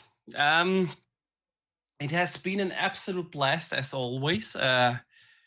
Something special with the business update today, but a great discussion out of it. I want to say a big thank you for everyone, to everyone who tuned in here today. We super appreciate you guys spending the time with us. Also, big thank you for all the super chats that came in. Super appreciate those. And yeah, Dutch, let everyone know where they can find you, what you've coming up, man. Definitely. Again, massive thank you to everybody who tuned in, all the super chats as well from my end, and thank you to the ILP for sending over all their awesome audience. Much appreciated, and thank you everybody for sitting around in the awesome chats that are going on in the chat as well. There's a lot of good comments and a lot of good, very well behaved chat as well. So appreciate that as well. There's no fanboyism. It's all just good general chat about gaming and what we've spoke about today. So appreciate that. Much appreciated. On that front, of course, everybody knows I'm deep into getting to work on the indie showcase. So every week I'm doing even more for that, to make sure the indie showcase is ready for this April. Working with developers and platform holders and publishers and things on getting games ready to show off there. But I'm also going to be streaming games as usual. So at the moment I'm streaming Alan Wake 2. So you can find me streaming Alan Wake 2 on the channel as well at the moment. And then we will be ultimately gearing up to start streaming Rebirth when that comes out. But yeah, keep an eye out. There's going to be lots of stuff happening on the channel over the coming weeks. Appreciate all the new subs. And of course everybody in Boxy's chat as well on the World of Gaming. Always appreciate you guys. You've been fantastic as always. But yeah, you can find me everywhere at WandrinDutch as usual, or WandrinDutch X on Twitter. So thanks, and see you all soon. All right, good stuff. So yeah, again, thank you all for tuning in. Yeah, you're right. Shout out to the Iron Lords and that awesome community as well. We will be back next Thursday. Usual time, 2 p.m. Eastern, 8 p.m. Central Europe, or 7 p.m. UK time. And other than that, I'm going to play a lot more Banisher over the weekend. I cannot wait. But yeah, I see you guys soon, and don't forget to game on.